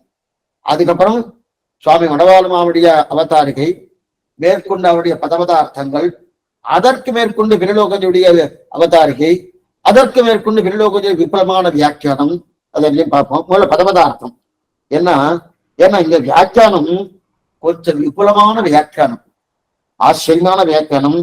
ஆனா கொஞ்சம் சிரமமா இருக்கும். சிரமமா இருக்குன்னா புரிஞ்சுக்கிறது கொஞ்சம் சிரமம்னு அப்படியே சொல்ல வரல. நம்ம இதுலயே சத்தையோட கேட்டுதான் நல்லா புரிஞ்சுக்கலாம், ஒன்னும் கஷ்டம் இல்லை. 4-5 விதமான அர்த்தத்தை தெரிவிக்கிறார். 4 வியாக்கியானத்தை பிரலோகஜியர் எழுதியிருக்கார். 1-2 இல்ல, பிரலோகஜி வியாக்கியானத்தை நல்லா விபுலமா சொல்றேன். 4 வியாக்கியானம் எடுத்து காட்டுகிறார். நிறைய ஸ்ரீவச்சனமுடைய அந்த வாக்கியத்தெல்லாம் எடுத்து உதாகரிக்கிறார். சரி, இப்ப அதுல மாத்திரம் இல்ல, இன்னொன்னு மனவாளம் அவனுக்கு அவர் ஒரு 2 அர்த்தத்தை நல்லா காமிக்கிறார். அதன் பிறகு அதுக்கப்புறம் மனவாளனுடைய வியாக்கியானம் முடிஞ்சதுக்கு அப்புறம் சில பிரலோகஞ்சியோட வியாக்கியானம் முடிஞ்சதுக்கு அப்புறம் சில பூர்வாச்சாரியர்கள் இருக்கா இல்லையா, அதுக்கு பின்னாடி வந்த ஆச்சாரியர்கள் அவரவர்கள் தங்கள் விருப்பத்துக்கு தகுந்தாப்போல வியாக்கியானம் பண்ணியிருக்கா. அதையும் சேர்த்து சொல்றேன். அடியுடைய சொந்த கருத்து எதுவுமே கிடையாது. அடிக்கடி சொல்லிட்டே தான் இருக்கேன். ஏன்னா எதுவுமே இல்லைன்னா தெரியாத முதல்ல எனக்கு எதுவுமே தெரியாது. புஸ்தகத்தை பார்த்து அப்படியே காப்பி பண்ணிட்டே இருக்க உங்ககிட்ட, அவ்வளவுதான் பண்ணிட்டு இருக்கேன். சம்பிரதாயத்துல காப்பி பண்றதுதான் பிரதானம். காப்பி பண்ணலன்னா இது தப்பு. இதை காப்பி பண்ணிட்டு தான் வேற எதுவும் கிடையாது. இப்ப அதற்கு பின்னாடி வந்த ஆச்சாரம் என்னென்ன சொல்லியிருக்காரோ அதையும் சேர்த்து தெரிவிச்சுறேன். இது எல்லாத்துக்கும் மேல 1.5 பக்கம் ஸ்ரீவச்சன பூஷணம் அந்த அர்த்தத்தை அப்படியே தெரிவிக்கிறார் சுவாமி திருவரங்கத்தை எழுதினார். கொஞ்சம் நல்லா படிங்க. அப்படியே தெரிவிக்கிறார். ஸ்ரீவச்சனம் உள்ள சொல்லப்பட்ட கருத்து என்னவோ அதை அப்படியே தெரிவிக்கிறார். இதெல்லாம் பார்க்கணும்னா நிதானமா பார்ப்போம், அவசரம் இல்லை.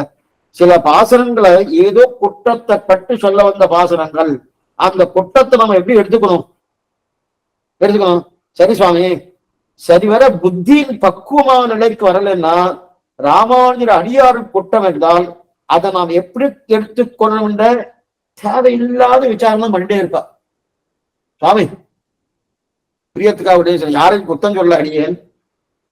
பாகவதாவுக்குள்ள இதோ பாகவதால்னா ஸ்ரீவைஷ்ணவான பாகவதா முதல்ல அதை பிடிச்சுக்கோ. பாகவதால்னா பிராமணர் அல்லாதவர்கள் பாகவதர்கள், பிராமணர்கள் ஸ்ரீவைஷ்ணவர்கள் அப்படி ஒரு சாராவுடைய கருத்தா இருக்கு. ரொம்ப தவறுது. அப்பனா ஸ்ரீவைஷ்ணவெல்லாம் பாகவதா இல்லையா? பாகவதால்னா ஸ்ரீவைஷ்ணவா இல்லையா? எங்கேயா காமிக்க சொல்லுங்க. பாகவதால்னால ஸ்ரீவைஷ்ணவா தான், ஸ்ரீவைஷ்ணவான்னா பாகவதால் தான். அண்ணா என்ன பாகவதர் சுவாமின்னு அது என்னமோ ஒரு ஒரு ஒரு தாழ்ந்த ஒரு ஒரு குரலை வச்சிருந்து ஒரு தாழ்ச்சியை கொடுக்குற மாதிரி அந்த வார்த்தை சொல்லுவாங்க. ரொம்ப தவறு. இன்னொன்னு அடி சேர்த்து சொல்றேன், இந்த பஜனெல்லாம் பாடுறா பாருங்க, அந்த பஜனை பாடுறா, அவள் நாம சங்கீர்த்தம் என்ன பண்றா, அவள்கிட்ட ஒரு தாழ்ச்சியை பார்த்துட்டே இருப்பா. அத்தனையும் பாகவத அபச்சாரம், அத்தனையும் பாகவத அபச்சாரம். கோயில சேவிக்கிறவா 4000 தீப பிரபு சேவிக்கிறான்னா உயர்த்தி, பஜனை பாடுற பாடலாம் தாழ்த்தி நினைக்கிறா பாருங்க, ரொம்ப தவறு. இதுக்குன்னு ஒரு பதிகமிச்சார் சுவாமி. மொய்மாம்பூம் பொழில் பொய்கை முதலை சிறைப்பட்டு நின்ற கைமாவு கருள் செய்த கார்முகில் போல் வண்ணன் கண்ணன் எம்மானை சொல்லிப்பாடி எழுந்தும் பறந்தும் துள்ளாதார் தம்மால் கர்வமென் சொல்லி தங்கடல் வட்டத்துள்ளீரே. அது கும்பிடி நட்டமிட்டாடி கோகு கண்டம் குழலாதார் தம்பிரப்பால் பயன் என்று ஒரு தடவையா ஸ்ரீவச்சன பூஷணம் கேட்கணும். அப்ப தெரியும் ஸ்ரீவைஷ்ணவ பாகவதான்னா யாருன்னு தெரியும். பகவானை காட்டும் மேம்பட்டவர்கள் பாகவதர்கள். பகவானுக்கு ஒரு தாழ்ச்சி உண்டு, பாகவதற்கு அந்த தாழ்ச்சியே கிடையாது. அப்ப அவள் ஒரு குலத்தை இட்டோ பிறப்பை இட்டோ அவளோட ஆச்சாரத்தை விட்டோ அனுஷ்டானத்தை விட்டோ குற்றம் சொன்ன பார்த்தீர்கள் என்னால் அதை விட அவதாரம் எதுவும் கிடையாது. நட்டமாமி வசுந்தரே, வராகநாயனார் தெரிவிக்கிறார், அவரை நான் மன்னிப்பதே கிடையாது. நட்சமாமி, ஏ வசுந்தரே, பூமி பிராட்டி பார்த்து தெரிவிக்கிறார், ஏ பூமி பிராட்டியே, அவரை நான் மன்னிப்பதே கிடையாது. சீவைஷ்டமன்னு சொன்னாலே எக்குற்றவாளர் எதிர்பிறப்பு ஏதியல்வார், அது ரொம்ப முக்கியம். இன்னைக்கு ராஜ்யத்துல அததான் சொல்லிட்டு இருக்கா. அரசியல்வாதிகள்லாம் இவளை தாழ்ச்சின்னு பாக்குறேன். இது அன்னைக்கே சம்பிரதாயமே இதுதான், எங்க சம்பிரதாயமே இதுதான். இந்த சம்பிரதாயத்தை விட்டுட்டு இவ என்ன நினைச்சிருக்கா, இவால புதுசா கண்டுபிடிச்சான்னு நினைக்கிறா. சாஸ்திரமே தான் வருது. அந்த சாஸ்திர சம்பிரதமாக இருக்கக்கூடிய ஒரு நிலைதான் இது. ஸ்ரீவைஷ்ணவ சம்பிரதாயமா அதுதான் திட்டிக்கிறது. எதுக்கு சொல்ல வந்தேன்னா, அப்ப இவெல்லாம் ஏதோ குற்றம் இருக்க குற்றம் சொல்றா பாருங்க. அப்ப அந்த குற்றம் பார்த்தேன்னா என்ன, அந்த புத்தி பக்குவம் வரலன்னு அர்த்தம். ராமானுஜர் அடியார் குற்றம் இருந்தா அதை நாம எப்படி எடுத்துக்கணும் அப்படின்னு இந்த ஒரு விசாரம் பண்றா பாருங்க. இந்த விசாரம் பண்ணுவோன்னு இப்பாட்டை நன்னா புரிஞ்சுக்கொள்ள வேண்டியது, ஸ்ரீவைஷ்ணவ சஜாத்திய புத்தி பண்ணாமல் அவர்கள் ஆச்சாரியனுக்கும் ஈஸ்வரனுக்கும் துல்லியர்கள் அன்று. நல்லா பார்த்துக்கோ, ஸ்ரீவைஷ்ணவன் எப்படிப்பட்டதுன்னா, ஸ்ரீவைஷ்ணவ பாகவதர்கள் ஆச்சாரியனுக்கும் ஈஸ்வரனுக்கும் துல்லியம் அப்படின்னா ஈஸ்வரனை காட்டிலும் மேம்பட்டவன் என்கிற எண்ணம் வரணும். அப்ப அந்த எண்ணம் வரணும்னா, அப்ப ஸ்ரீவைஷ்ணவனுக்கு இருக்கும் குற்றம், அந்த ஸ்ரீவைஷ்ணவர்களுடைய தாழ்ச்சி, அந்த ஸ்ரீவைஷ்ணவனுடைய பிறப்பு, அந்த ஸ்ரீவைஷ்ணவர் இருக்கக்கூடிய அனுஷ்டானம், தாழ்ந்த அனுஷ்டானம், இதெல்லாம் எப்படி எடுத்துக்கணும் அப்படின்னா, அவர்கிட்ட குற்றம் இருக்கு, தாழ்ந்த அனுஷ்டானம் இருக்கு, நீங்க ஒத்துக்கிறாரா? அடுத்த கேள்வி இது வரும். எப்ப ராமானுஜ திருவடியை பற்றுவதற்கு முன்னாடி, ராமானுஜ திருவடியை பற்றுவதற்கு முன்னாடி அதைத்தான் இங்க சொல்லிட்டு இருக்கா. உடனே நமக்கு என்ன சொன்னோம், பத்திட்டார் சுவாமி, பத்தினதுக்கு அப்புறம் குத்தம் பண்ணிட்டே இருக்கார். அத சொல்லலை இங்க. மேல நல்லா விவரிக்கிறேன். ஆனா தயவு செய்து யாரும் மிஸ் பண்ண வேண்டாம். ஏன்னா நம்ம அனுஷ்டானத்துல கொண்டு வரமோ இல்லையோ, அடிக்கடி சொல்றேன், எங்க சுவாமி அனுஷ்டானத்தை வரணும்.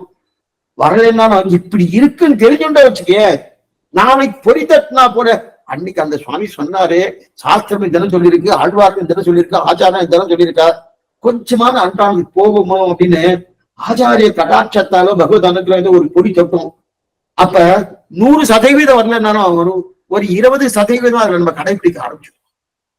எதனால்னா ஈஸ்வரஸ்ய சௌகார்த்தம் எதிர்த்தியா சுகுத்தம் விஷ்ணு ஒரு கட்டாட்சம் முதலியே பகவான் பண்ணணும். அந்த பணியினுடைய கிருஷி இப்ப பலிக்கிறது. அந்த பணிக்கும் அந்த சஜாத்திய புத்தி பண்ணாமல் ஈஸ்வரனுக்கான மேம்பட்ட வரணும்னா ஸ்ரீவைஷ்ணவ குற்றம் தாழ்ந்த பிறப்பு இதெல்லாம் எப்படி இருக்கணும் என்பது புரிஞ்சாதான் ஸ்ரீவைஷ்ணவ குற்றத்தை கண் வைக்காமல் அவர்கள் ஈஸ்வரனை காட்டிலும் உயர்ந்தவர்கள் நாம் புரிஞ்சுக்கணும். அதைத்தான் இந்த பாட்டுல விளக்க வருகிறார். ஆக ஸ்ரீவைஷ்ணவர்கள் ஈஸ்வரனை காட்டும் உயர்ந்தவர்கள் புரியணும். புரியணும்னா என்ன சொன்னேன், அந்த ஸ்ரீ வைஷ்ணவ குற்றத்தை எப்படி பார்க்கணும், இப்ப குற்றத்தை எப்படி பார்க்கணும்னு சொன்னோமோ, அப்ப குற்றம் இருக்குன்னு ஒத்துக்கிறேன் இல்லையா, குற்றமே பின்னாடி குற்றமே இல்லைன்னு நிரூபிக்க வராது.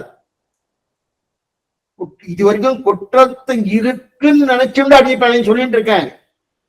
ஸ்ரீ வைஷ்ணவான்னு வந்தாச்சுன்னா குற்றமே இல்லையே சுவாமி, இந்த பிராட்டியா சொல்றா.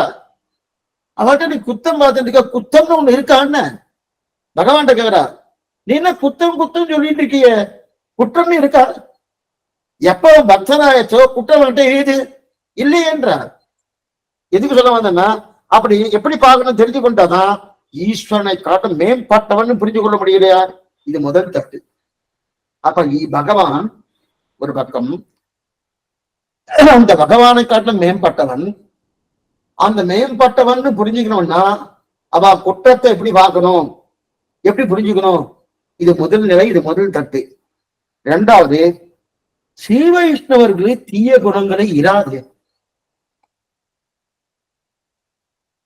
புரியத்துக்கா சொல்றேன், சாமி ரொம்ப நல்லவர் அப்படின்னு பார்த்து சொன்னேன். சொல்லி 2 வீடுகளுக்கு அவர் இங்க இங்க இங்க திருடினார், அங்க அதை திருடினார், அங்க அதை பண்ணினார், இவாறு இங்க அடிச்சார், இங்க இங்க பண்ணார் அப்படின்னு சொன்னேன். ஒண்ணுக்கு ஒண்ணு பொருந்துறார். சுவாமி எப்படி நல்லவர்னு சொல்லிட்டீரோ, அதுக்கப்புறம் இங்க திருடினார், இங்க அடிச்சார், இங்க புடைச்சார், இதெல்லாம் சொல்லிட்டு இருக்கிற, அது என்னவா சுவாமி செய்யணும்? சேராது இல்லையா? அதே போல எப்ப ஸ்ரீ வைஷ்ணவான்னு சொல்லியாச்சோ தீய குணங்கள் இருக்கணும். தீய குணங்கள் இருந்தாதான் ஸ்ரீ வைஷ்ணவன் சொல்ல முடியுமா? கிடையாது.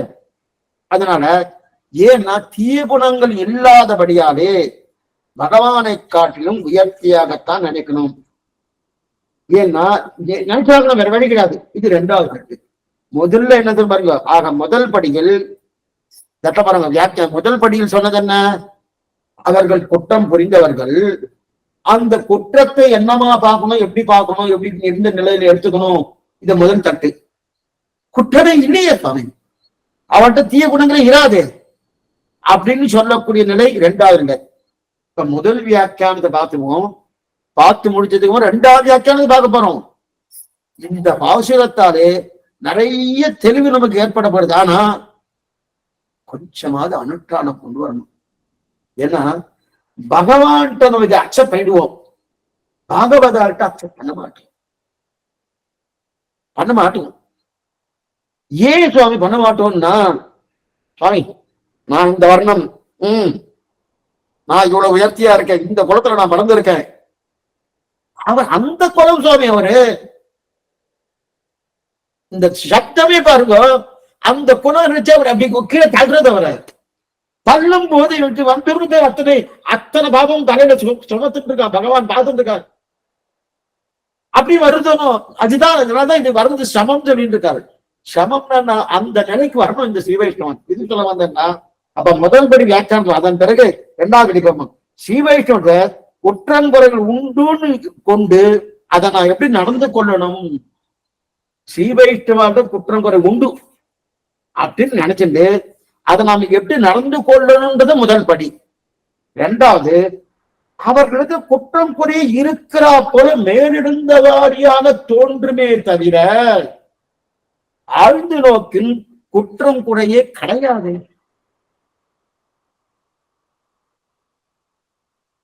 முதல்ல குற்றம் குறை இருக்குன்னு வச்சுண்டு அவள்கிட்ட இப்படி நடந்துக்கணும். இது முதல் படி. 2வது படி, 2 வியாக்கியானம் பார்க்க போறோம். 2வது படி, குற்றம் குறை இல்லையே அவள்கிட்ட, இல்லையே சுவாமி சொன்னால மேலெழுந்தா பார்த்தா தெரியுது, மேலெழுந்த வாரியா பார்த்தா இருக்கிற மாதிரி தெரியுது. இந்த காணல் நீர் மிக திருஷ்டி காணுவா, காணல் நீர் இருக்கு இல்லையா, மேலெழுந்த வாரியா பார்த்தா அங்க தண்ணி இருக்கிற மாதிரி தெரியும். கிடக்கு பார்த்தா இருக்கா, இல்லவே இல்லையனும். அந்த மிருகதிருஷ்டிகா காணல் நீரை போல மேலெழுந்த வாரியா பார்த்தா இருக்குன்னு தெரியாது. உள்ளுக்குள்ள போய் பார்த்தோம்னா ஒண்ணுமே கிடையாது. இது 2வது வியாக்கியானம். இந்த 2 வியாக்கியானம் ஆச்சரியமா எடுக்க போறார். அப்ப குற்றங்குறை எப்ப கிடையாதோ அதனால என்ன கிடைக்கிறது, பகவானை காட்ட உயர்ந்தவன் யார், இந்த ஸ்ரீ வைஷ்ணவம் பாகவதார் உயர்ந்தவன் சொன்னது. அப்ப இது 2வது வியாக்கியானம். அற்புதமான பாசனம், ஆச்சரியமான பாசனம். முதல்ல பாசுர அர்த்தத்தை பார்ப்போம், மேலெழுந்தவாறு அர்த்தத்தை பார்ப்போம், அதற்கு மேல மணவாள இது அவதாரியை பார்ப்போம், மேலெழுந்தவாறு அர்த்தம் பார்ப்போம். திக்குற்ற கீர்த்தி ராமானுஜனை என் செய்வினையா மீக்குற்றம் நீக்கி விளங்கிய மேகத்தை மேவும் நல்லோர் எக்குற்றவாளர் எதிர்பிறப்பு ஏதியல் வாகன் என்றோர் அக்குற்றம் அப்பிறப்பு அவ்வியல்வே நம்மை ஆட்கொள்ளுதேன் தெரிவிக்கிறார். திக்கு எட்டும் திக்குற்ற கீர்த்தி ராமானுஜனே, திக்கு எட்டிலும் பரவி நிற்கிற கீர்த்தி படைத்தவர் யாரு? புகழாளர் யாரு? சுவாமி ராமானுஜர். திக்கு எட்டிலும் எட்டு திக்குற்ற கீர்த்தி, திக்கு எட்டு திக்கிலும் கீர்த்தி படைத்தவர் சுவாமி ராமானுஜர். என் செய்வினையாம் மெய்க்குற்றம் நீங்கி விளங்கிய மேகத்தை, இதெல்லாம் ராமானுஜருக்கு விசேஷனம். அவருக்கு இருக்கக்கூடிய விசேஷமான விஷயத்த சொல்றது. அதாவது திக்குற்ற கீர்த்தி ராமானுஜருக்கு உண்டானது. இரண்டாவது, அவர் எனக்கு பண்ணின உபகாரம் என்ன தெரியுமா? என்னாலே சம்பாதிக்கப்பட்டதான என் ஜன்மத்திலும், நல்லா பாருங்க, என் ஜன்மத்தால் சம்பாதிக்கப்பட்டது. அனாதி காலமாக வாசனா என்ன, அனாதி கால கர்ம வாசனா என்ன, அவித்யா என்ன, கர்மத்தால அவித்யா, அவித்யால் கர்மா, அவித்யால் ஜன்மா, ஜன்மத்தால் மறுபடியும் சேர்த்து வச்ச கர்மா. இது விடாம சுற்றி சுற்றி வந்துட்டு இருக்கணும். மாறி மாறி பலவிரப்பம் பிறந்து அடியை அடைந்து உள்ளம் தேறி ஈரிலிருந்த திருவெல்லம் யான் மொழிகள்னு சுற்றி வந்துருக்கணும். அதாவது அனாதி கர்மவாசனா, அதனால அவித்யா, அவித்யால ஜன்மா, ஜன்மத்தால மருதுனை சேர்த்து வைத்த கர்மா. இது விடாம சுற்றிட்டு வரும் இல்லையா? இதெல்லாம் என் மெய்வினையாம் திக்குற்ற கீர்த்தி ராமானுஜனை என் செய்வினையாம். அப்ப இதெல்லாம் மெய்யான குற்றங்கள். என் மெய்க்குற்றம் நீக்கி விளங்கிய மேகத்தை, இதெல்லாம் மெய்யான குற்றங்கள். மெய்யான குற்றங்கள் பொய்யான குற்றங்கள் இருக்கா சுவாமி? நானே பண்ணது. அதனாலதான் சொல்லிருக்கார் மெய்க்குற்றம். மெய்க்குற்றம்னா என்ன அர்த்தம்னா, சுவாமி குற்றத்துல மெய்யான குற்றம் பொய்யான குற்றம் இருக்கான்னா இருக்கு. மெய்யான குற்றம்னா என்னன்னா, இதெல்லாம் பொய்யான குற்றம் இல்ல, நானே தேடின்றது, நானு நன்னா சம்பாதிச்சேன். இன்னொருத்தர் பண்ண குற்றம் அன்று, நானே தேடி ருச்சியோடு சம்பாதித்த குற்றம். நானே அன்பார் பண்ணுவேன், நான் பண்ணிருக்கேன், ஒன்னா ரெண்டா நிறைய பண்ணிருக்கேன்.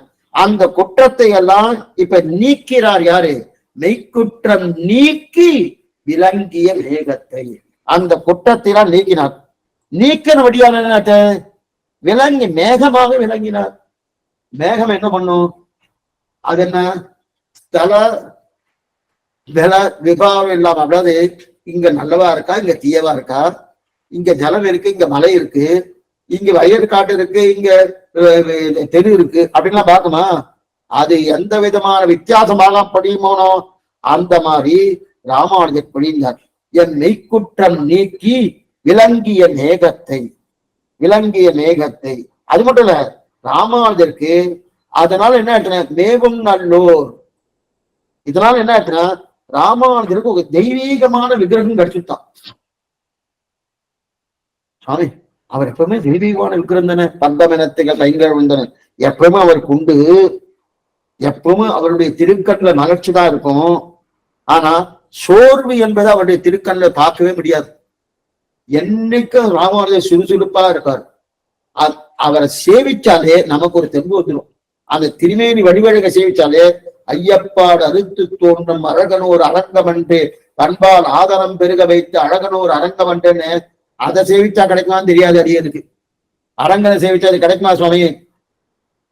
கிடைக்கும்னு உறுதியா சொல்லலை. ஏன் சொல்லலைன்னா அவர்கிட்ட ஒரு சுவாதந்திரம், ஒரு குணம் இருக்கு. அதை வச்சுன்னு என்ன வேணா பண்ணுவார். ஆனா ராமாவுடைய திருவேணி வடிவழுக்கு இருக்கு இல்லையா, காஷாய சோபி கமனீய சிகானி வேஷம் தண்டத்தையோத் பலகரம் விமனோபவீதம் உத்தியந்தி ஏசனிபம் உள்ளதத் பூத்த புண்டம் பூபந்தவாஸ்தி எதிராத யசோத்மமாகிரினே, அந்த திருமேனி இருக்கு இல்லையா, அந்த திருமேனி வடிவழக சேவிக்க சேவிக்க சேவிக்க என்ன ஆகுதுன்னா நம்மளுக்கு இருக்கிற சோர்வு எல்லாம் போயிடுது. அவர்கிட்ட சோர்வே இல்லையே.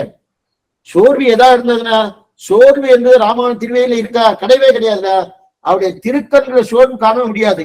ஆனா அப்படிப்பட்ட அவருடைய திருமை திடீர்னு அந்த திருக்கண்களுக்கு ஒரு புத்துணர்ச்சி வந்து விட்டான்.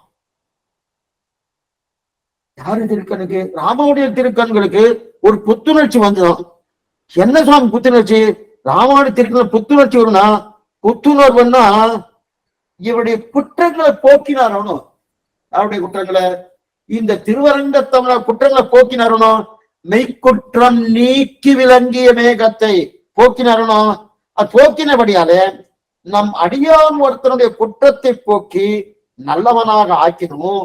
அதனால ராமானுஜருக்கு ஒரு புதுக்களிப்பு ஏற்பட்டுதான். இது ராமனுக்கு உண்டு. ராமனுக்கு ஒரு புத்துணர்ச்சி வரும். அது மாதிரி என்ன, மெய்க்குற்றம் நீக்கி விளங்கிய மேகத்தை போல ஒரு புத்துணர்ச்சி ஏற்பட்டதான். எதனால இருக்குன்னா, அடியார்களுடைய துயர் நீங்கினால் தான் துயர் நீங்குகிறான். வியசனேஷு மனுஷியானாம் ரிசம்பவதி நிற்கிறதா ராமனுக்கு இருக்கக்கூடிய நிலை. ராமனுக்கு எப்படியோ அதே போலதான் ராமானுஜருக்கு. அதனால்தான் ராமன் நடந்த நடைதான் ராமானுஜன் நடக்கிறார். அவன் எப்படி நடந்தானோ அதே போல நடக்கிறார். அதனாலதான் இன்னைக்கு நடையடைக்கங்கன்னா ராமர் சன்னதி தான். நீங்க போய் சேவிக்கலாம் ஸ்ரீபெரும்புதூர்ல. ராமன் சொன்னதுக்கு முன்னாடிதான் வையாரி கண்டருள்ளார் சுவாமி ராமானுஜன். எதுக்கு சொல்ல வந்தேன்னா, அப்படி தூரம் இருக்க செய்து அப்ப மெய்க்குற்றம் நீக்கி விளங்கிய மேகத்தை, அப்ப ஒரு அடியவன் ஒருத்தன் குற்றத்தை போக்கி நல்லவனா ஆக்கினவன் ஒரு புதுக்கணிப்பு வந்துருத்தணும்.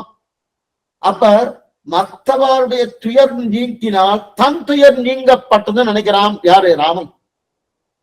பகவான் என்ன நினைக்கிறார்னா, மற்றவரோட துயர் போயிடுத்தா நம் துயர் போயிடுத்து. வியசனேஷு மனுஷானாம் விசம்பவதி துக்கித ராமாயண ஸ்லோகம் இது. இன்னொருத்தர் வீட்டுல ஏதோ துக்கம் ஏற்பட்டா அவ துக்கப்படுறதுக்கு முதல்ல இவர் துக்கப்படுறார்.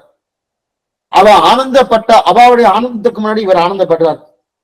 இது மாதிரி உண்டா சுவாமின்னா முதல் பாட்டு இதுதான் நம்மளோட தெரிவிக்கிறார். ஆச்சரியம். துயரது சுடரடி தொழுதனன் மரணே. 2 விதமான அபிப்பிராயங்கள் அந்த நிர்வாகம் உண்டு. நம்முடைய துயரை அறுக்கும் பொருட்டு அவன் திருவடியை பத்தும்போல் ஆளவந்தாவுடைய நிர்வாகம்.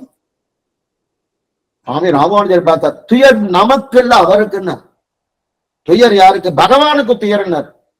அவருக்கு என்ன சுவாமி துயர்? அவருக்கு என்ன துயர் இருக்கா? பண்ண அவர் எங்களை பண்ணலாம். அவருக்கும் கர்மா எல்லாம் உண்டு. கர்மத்தால துயர் இல்லை, இச்சாதீனமான துயர். அப்ப அந்த துயரை போக்கும் பொருட்டு அவன் திருவடியை பத்துங்கன்னார். அவருக்கு துயர் உண்டானா நம் துயரை பார்த்து அவருக்கு துயர். அவன் துயரை போக்கும் பொருட்டு அவன் திருவடியை பத்துங்கோன்னு சொன்னார் சுவாமி ராமானுஜர். இதே போல திருமங்கியாழ்வார் தெரிவிக்கிறார், தளிர்புறையும் திருவடி என் தலைமையிலவே மின்னுருவாய் முன்னுருவில் வேதம் நான்காய் விளக்கொலியாய் முளைத்தெறிந்த திங்கள் தானாய் பின்னுருவாய் முன்னுருவில் பிரிமூப்பில்லா பிறப்பிலையாய் இறப்பதற்கே எண்ணாது என்னும் பொன்னுருவாய் மணி உருவில் பூதமைந்தாய் புனருருவா அனலுருவில் திகழும் ஜோதி தன்னுருவாய் எண்ணுருவில் நின்ற எந்தை தளிர்புறையும் திருவடியின் தலைமையிலவே. அந்த பகவானுடைய திருவடியை தலைமையில பட்ட உடனே தளிர்த்தனம். தளிர்த்தது என்னன்னா, அவருடைய திருவடி இந்த ஜீவாத்மா மேல தள்ளப்பட்டது. பட்ட உடனே இந்த ஜீவாத்மா தலை நல்லா தளிர்த்து போயிடுது அப்படின்னு சொல்லல, திருவடி தளிர்த்ததுன்ற. என்ன சுவாமி இது? உடனே தளிர்த்ததுன்றார். சருகார்னு தான் திருவடி. இந்த ராஜஸ்தான் பக்கம் எல்லாம் போனேன்னு வச்சுங்க, அப்படியே இந்த வெயில் காலம் வந்துட்டு அப்படியே பாலம் உடைஞ்சிருக்கும். அங்க இருக்க வயக்காட்டுலாம் தண்ணீர் பசை இல்லாம பாலம் உடைஞ்சிருக்க சருகா இருக்குன்னு சொல்லுவார். அந்த வர சருகு போல உறந்துகின்ற திருவடி இப்ப தளிர்த்ததுன்னாரு. சருக போல இது மாதிரி உலருமா? கண்ணன் திருவடி உலருமா சுவாமி? அது உலராதே சுவாமி. ஏன் உலராதுன்னா, பகவான் தான் நிர்வீகார தத்துவமாயிட்டே.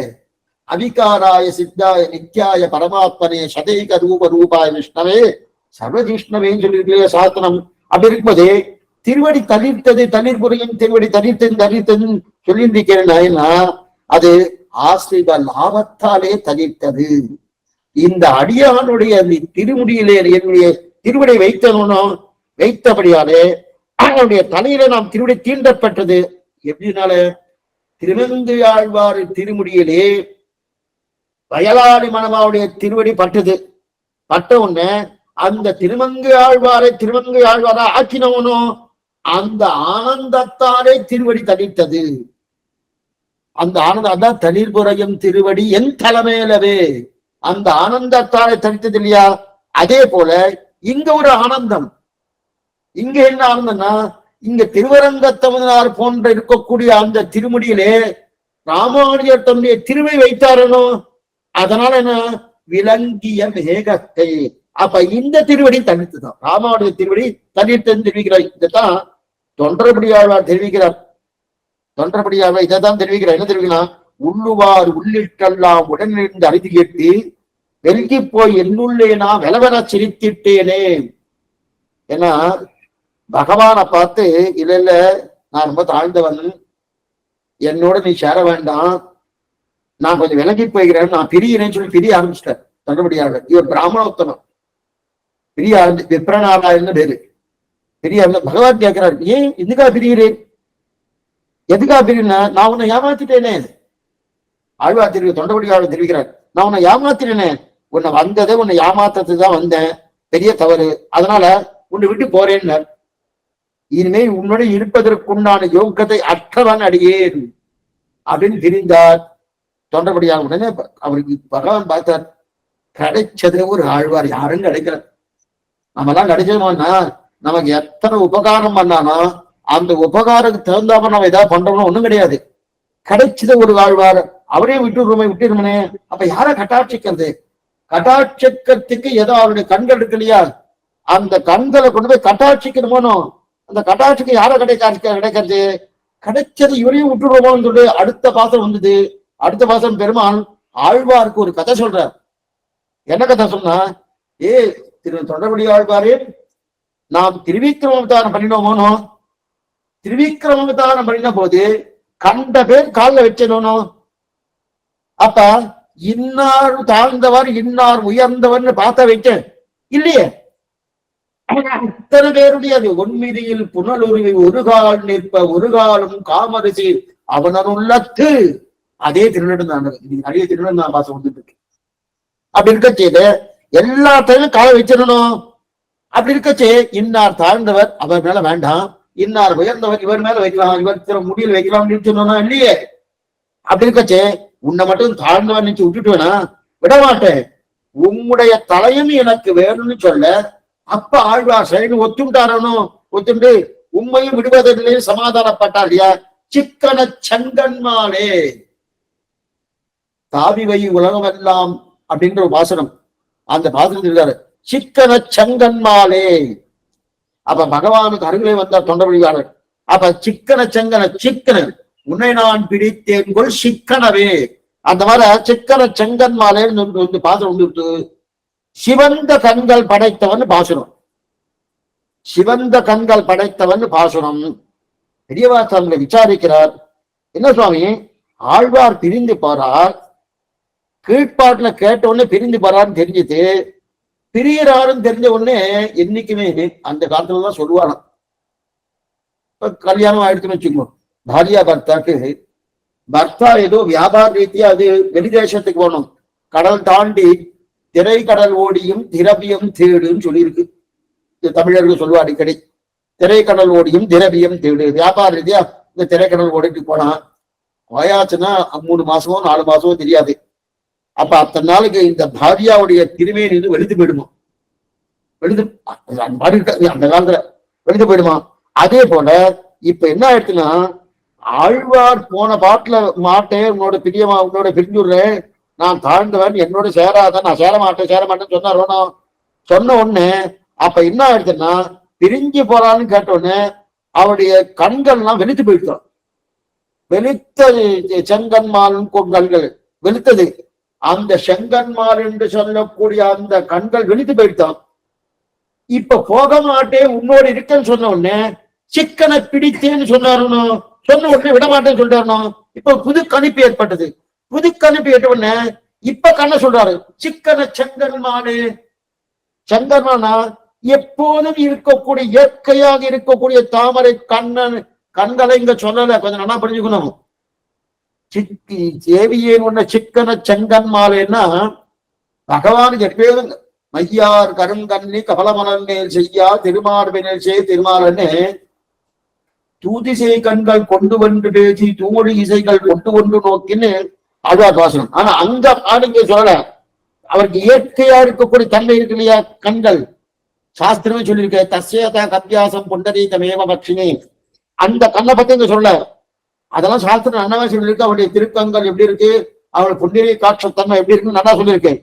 இப்ப சொல்றது என்னன்னா, விட்டு பிரிஞ்சு போகிறேன்னு சொல்லியாச்சு தொண்டர்படியாழ்வார். இப்ப திருப்பி அப்ப விட்டு பிரிஞ்சு போச்சு, அந்த கண்கள் வெடித்தது.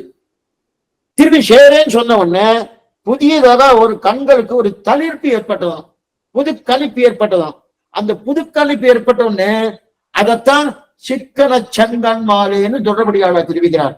அதே போல எப்போதும் ராமானுஜருக்கு எப்படி இருக்கும், அவருக்கு நல்ல விளக்கம் தான், சந்தேகமே இல்லை. ஆனா இப்ப என்னன்னா, என் மெய்க்குற்றம் நீக்கி விளங்கிய மேகத்தை, இக்குற்ற கீர்த்தி ராமானுஜனை என் செய்தினையால் என் மெய்க்குற்றம் நீங்கின பிறகு ஒரு புது விளக்கம் ஏற்பட்டதாம். அந்த புது என்னன்னா, மேகத்தை போன்று ஔதாரியம், வள்ளல் தன்மை. அதான் என் மெய்க்குற்றம் நீக்கி விளங்கிய மேகத்தை. அந்த விளங்கிய மேகத்தினா மேகத்தை போல இருக்கக்கூடிய ஔதாரியம் ராமானுஜருக்கு. அந்த மேகமான ராமானுஜரை பார்த்து மேகும் நல்லோர், மெய்க்குற்றம் நீங்கி நீங்கி விளங்கிய மேகத்தை மேகும் நல்லோர். மேகும் நல்லோர்னா பல பேர் திருவடியில் விழறா. ராமானுடைய திருவடியை மேவினபடியாலே நல்லோர்கள். என்ன பார்த்துக்கோ, ராமானுஜருடைய திருவடியை மேவினபடியால் நல்லோர்கள் இப்படின்னு சொல்லலாம். அல்லது நல்லோர்கள் ஆனபடியாலே என்னது, ராமானுஜர் திருவடியை மேவினார்கள். ராமானுஜர் திருவடியை மேவினபடியாலே நல்லோர்கள், இது ஒரு அர்த்தம். நல்லோர்கள் ஆனபடியாலே ராமானுஜர் திருவடியை மேவினார்கள், ரெண்டு வியாக்கியானம் மேல வரப்படுது சொல்ல போற. ஆனா இது எது போறேன்னா, நம்ம ஒரு இதுக்கு முன்னாடி கன்வின்ஸ் பார்க்கல, கன்வின்ஸ் இருந்தா பார்க்க போறோம். நன்மையால் மிக்க நான்மறையாளர்கள் புண்மையாக கருதுவர், ஆதலின் அன்னையாயத்தனாய் என்னையாண்டிடும் தன்மையால் சடகோபன் நம்பியே இருக்கிறீங்க. அதுல நன்மையால் மிக்க நான்மறையாளர்கள், நான்மறையாளர்கள் எதனால, அவர்கள் நன்மையில் மிக்கவர்கள். அதனால 4 வேதங்களை நன்றா கற்றவர்கள். எதனாலனா நல்லவர்கள் சுவாமி, நன்மையில் மிக்கவர்கள், அதனால 4 வேதங்களை கற்றார்கள் சொன்னார். இல்ல, வேதங்களை கற்றபடியாலே நான்மறையாளர்கள் சொன்னார், நன்மையால் மிக்கவர். அப்ப இதுல என்ன தெரியுமா, நன்மையார் மிக்கவர் ஏனென்றால் வேதத்தை கற்றபடியாலே, வேதத்தை கற்றபடியாலே நன்மையால் மிக்கவர்கள். அதே போல இங்கேயும் மேவினேன், என்ன மேவினேன், மேவும் நல்லோர், மேவினபடியாலே நல்லோர், இது ஒரு அர்த்தம். நல்லோர்கள் ஆனபடியாலே மேவினார்கள், இது ஒரு அர்த்தம். ஆக இனி திக்குற்ற கீர்த்தி ராமானுஜனை என் செய்வினையாம் மெய்க்குற்றம் நீக்கி விளங்கிய மேகத்தை மேவும் நல்லோர். அடுத்து எக்குற்றவாளர் எதிர்பிறப்பு ஏதியல் பாக நின்றோர். அப்படின்னா எக்குற்றவாளர் ஞானத்தாலே குறைவர்களாக இருந்தாலும், அவர்கள் எந்த தாழ்குலத்தே தோன்றினவராக இருந்தாலும், என்ன பாருங்க, மேவும் எக்குற்றவாளர் எதிர்பிறப்பு, ஞானத்தாலே குறைந்தவர்களாக இருந்தாலும், அவர்கள் எந்த தாழ்குலத்திலே தோன்றியவராக இருந்தாலும், எவ்வளவு தாழ்ந்த அனுஷ்டானம், அது ரொம்ப முக்கியம், எவ்வளவு தாழ்ந்த அனுஷ்டானம், அந்த தாழ்ந்த அனுஷ்டானம் படைத்தவர்களாக இருந்தாலும் அவர்கள் ஆசிரியப்பதற்கு முன்னாடி ஒரு குற்றம் இருந்தது. நல்லா பாருங்க, இதுதான் ரொம்ப முக்கியம். அந்த ராமானுஜரின் திருவடியை பற்றுவதற்கு முன்னாடி ஒரு குற்றம் இருந்ததா சுவாமி? குற்றம் இருந்தது. அதாவது ஞானத்தால் குறைவு, ஆசிரியப்பதற்கு முன்னாடி பிறப்பால் குறைவு இருந்ததும், ராமானுஜருடைய திருவடியை பற்றுவதற்கு முன்னாடி ஞானத்தாலும் குறைவு இருந்தது, அதே போல பிறப்பாலும் குறைவு இருந்தது. அப்ப ஆசிரியப்பதுக்கு முன்னாடி அனுஷ்டானத்திலும் குறைவு இருந்தது.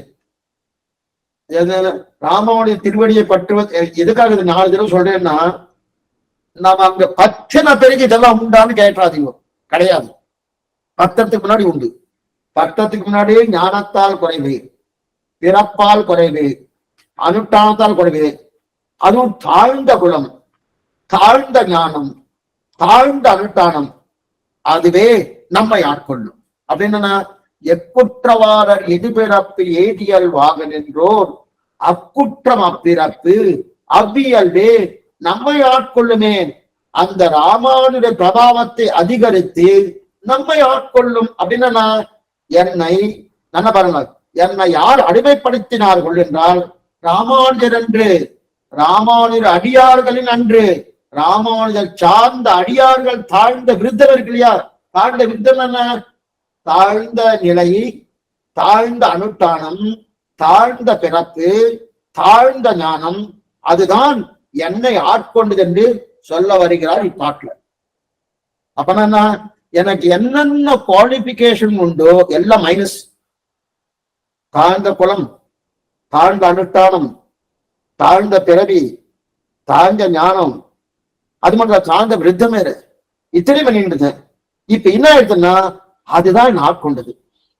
இவ்வளவு தாழ்த்தி இருக்காரு, இவ்வளவு தாழ்ச்சி. நீசனேன் நிறவுண்டுவிலேன் எங்கன் பாசம் வைத்த பரந்துடன் சோதிக்கை. அப்படியே அந்த பாட்டை அப்படியே கேட்ட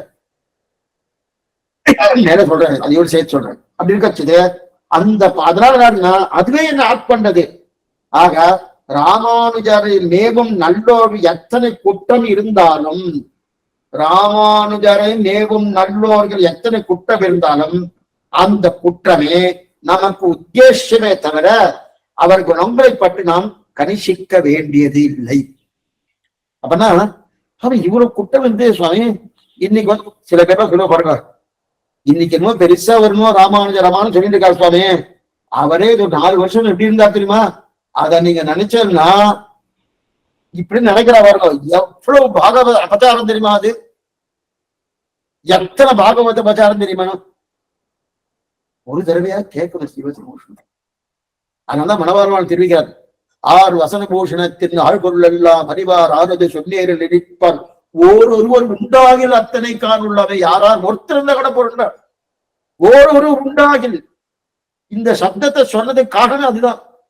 அந்த நிலை இருக்கு இல்லையா? இதுக்கு சொல்ல வந்த அந்த குணங்களை கணிசிக்க வேண்டியதே இல்லையா? அதாவது சாமான்யமாக என்ன சொல்லுவான்னா, சில பேர் என்ன சொல்லுவா, இந்த ஆச்சாரனுக்கு சில லட்சணங்கள்லாம் இருக்கணும் சுவாமி. அந்த லட்சணம் இந்த வாயை கூசுறது அடியதுக்கு ஆச்சாரிட்ட போய் சமாஷம் பண்ணிட்டு வந்துட்டேன். அவருக்கு சிலதெல்லாம் சரியா தெரியல பண்ணிட்டு வந்ததுக்கு அப்புறம் அவரு 74 அந்த ராமாவணிய பாரம்பரையில இருந்துட்டு இருக்காரு. கண்டு வந்ததுக்கு அப்புறம் இன்னொரு ஆச்சாரனை பார்த்தேன், அவரு ஓகோன்னு இருக்காரு. இவர் ஒண்ணுமே இல்லை. இவருக்கு ஆச்சார லட்சணமே இல்லை சுவாமி. ஆச்சார லட்சமே இருக்கு இல்லை சுவாமி. அப்படி இருக்கும்போது நான் அப்படி போய் சேர முடியுமா அப்படின்னு கேள்வி தெரியா? இதற்கெல்லாம் அந்த குற்றம், அந்த வியப்பு நம்ம ஆட்கள் நீ சொல்ல வந்தா அந்த ஆச்சார குற்றம் பார்க்கறா பாருங்க. எவ்வளவு அந்த லட்சணமே இல்லையா சொன்ன. அந்த லட்சணம் யார் பார்க்கணும்? முதல்ல ஆச்சாரிய லட்சணம் இருக்கா இல்லையான்னு பார்க்கறதுக்கு நீ யாரு? முதல் நிலை. 2வது, எப்ப அவர் அந்த திருவடியை பற்றினாரோ, ராமானுஜரை பார்த்து இவர் 74 நியமனம் பண்ணிட்டாரோ, அதுக்கப்புறம் நீ என்ன பாக்குற? நீ இத பவுல பார்க்கலாமா? இல்லையே சுவாமி. ஞானமனுட்டானவே நன்னாகவே உடைனான உருவை அடைந்த கால் வானிலத்தில் தேனார்கமன திருமாமகள் கோணம் தானே வைகுந்தம் தரும் சொல்லியிருக்கேன் சுவாமி. இதே மனவாளி சொல்லியிருக்காரு. நன்னா இருக்கக்கூடிய இது தவறான ஒரு கருத்தை சொல்லுவா உபதேசனால திருலோகஞ்சி வியாக்கியானம் பண்ணி வியாக்கியானம் நடத்துற இந்த அந்த மனவாளி நன்னா உடையனான குருவை அடைந்த கால் அப்படின்னா நீங்க ஆராய்ச்சி பண்ணி செலக்ட் பண்ணுங்க ஆச்சாரன் அப்படின்னு அர்த்தமான தப்பு. ஆச்சாரனுக்கு இருக்க வேண்டிய லட்சணத்தை அங்க சொல்லியிருக்கே தவிர உன்னை செலக்ட் பண்ண சொல்லியோ உனக்கு அந்த அதிகாரம் யார் கொடுத்தா? கிடையவே கிடையாது.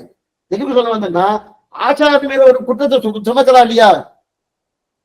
அதுவா தேவல. அதை விட மோசம் இல்லைன்னா இந்த பாகவதாவுடைய இந்த கீழ்குளமும் பாக்குறா பாருங்க. அப்ப ராமான் திருவடி படி அவ்வியல்பே நம்மை ஆட்கொள்ளுமே அப்படின்னு தெரிவிக்கிறா திரும்பி. ஆனா இப்ப நீங்க சொன்ன இது முடிவு கிடையாது. இதுதான் முதல். ஏன்னா அடுத்த நிலை கொண்டு போறாரு. மேகும் நல்லோர் எக்குற்றவாளர் எதிர்பிறப்பு ஏதியல் வாகன் என்றோர் அக்குற்றம் அப்பெருனா மேகும் நல்லோர்களோ அந்த ஆச்சாரியனுக்கோ அந்த குற்றமே கிடையாதுன்னு சொல்ல போறார். முதல்ல குற்றம் இருக்குன்னு வச்சுண்டு இப்ப நம்ம இதெல்லாம் பார்த்துட்டு இருக்கோம். அந்த குற்றமே கிடையாது.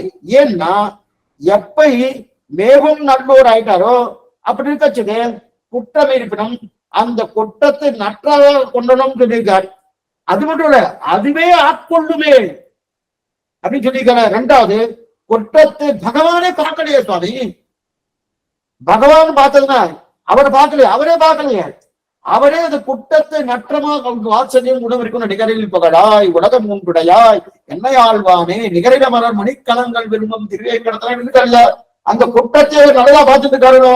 அப்படி இருக்க செய்து அவரிடத்துல போய் குற்றத்தை பார்த்துட்டு இருக்கியே, அதனால நம்மை ஆட்கொள்ளுமே, அது குற்றமாகவே கணக்கில் கொள்ளப்பட மாட்டாது. மேற்கொண்டு இரண்டாவது வியாக்கியானம் பண்ண பாருங்க. முதல் வியாக்கியானம் குற்றமாக வைத்துக் கொண்டு எப்படி பார்க்கணும்னு.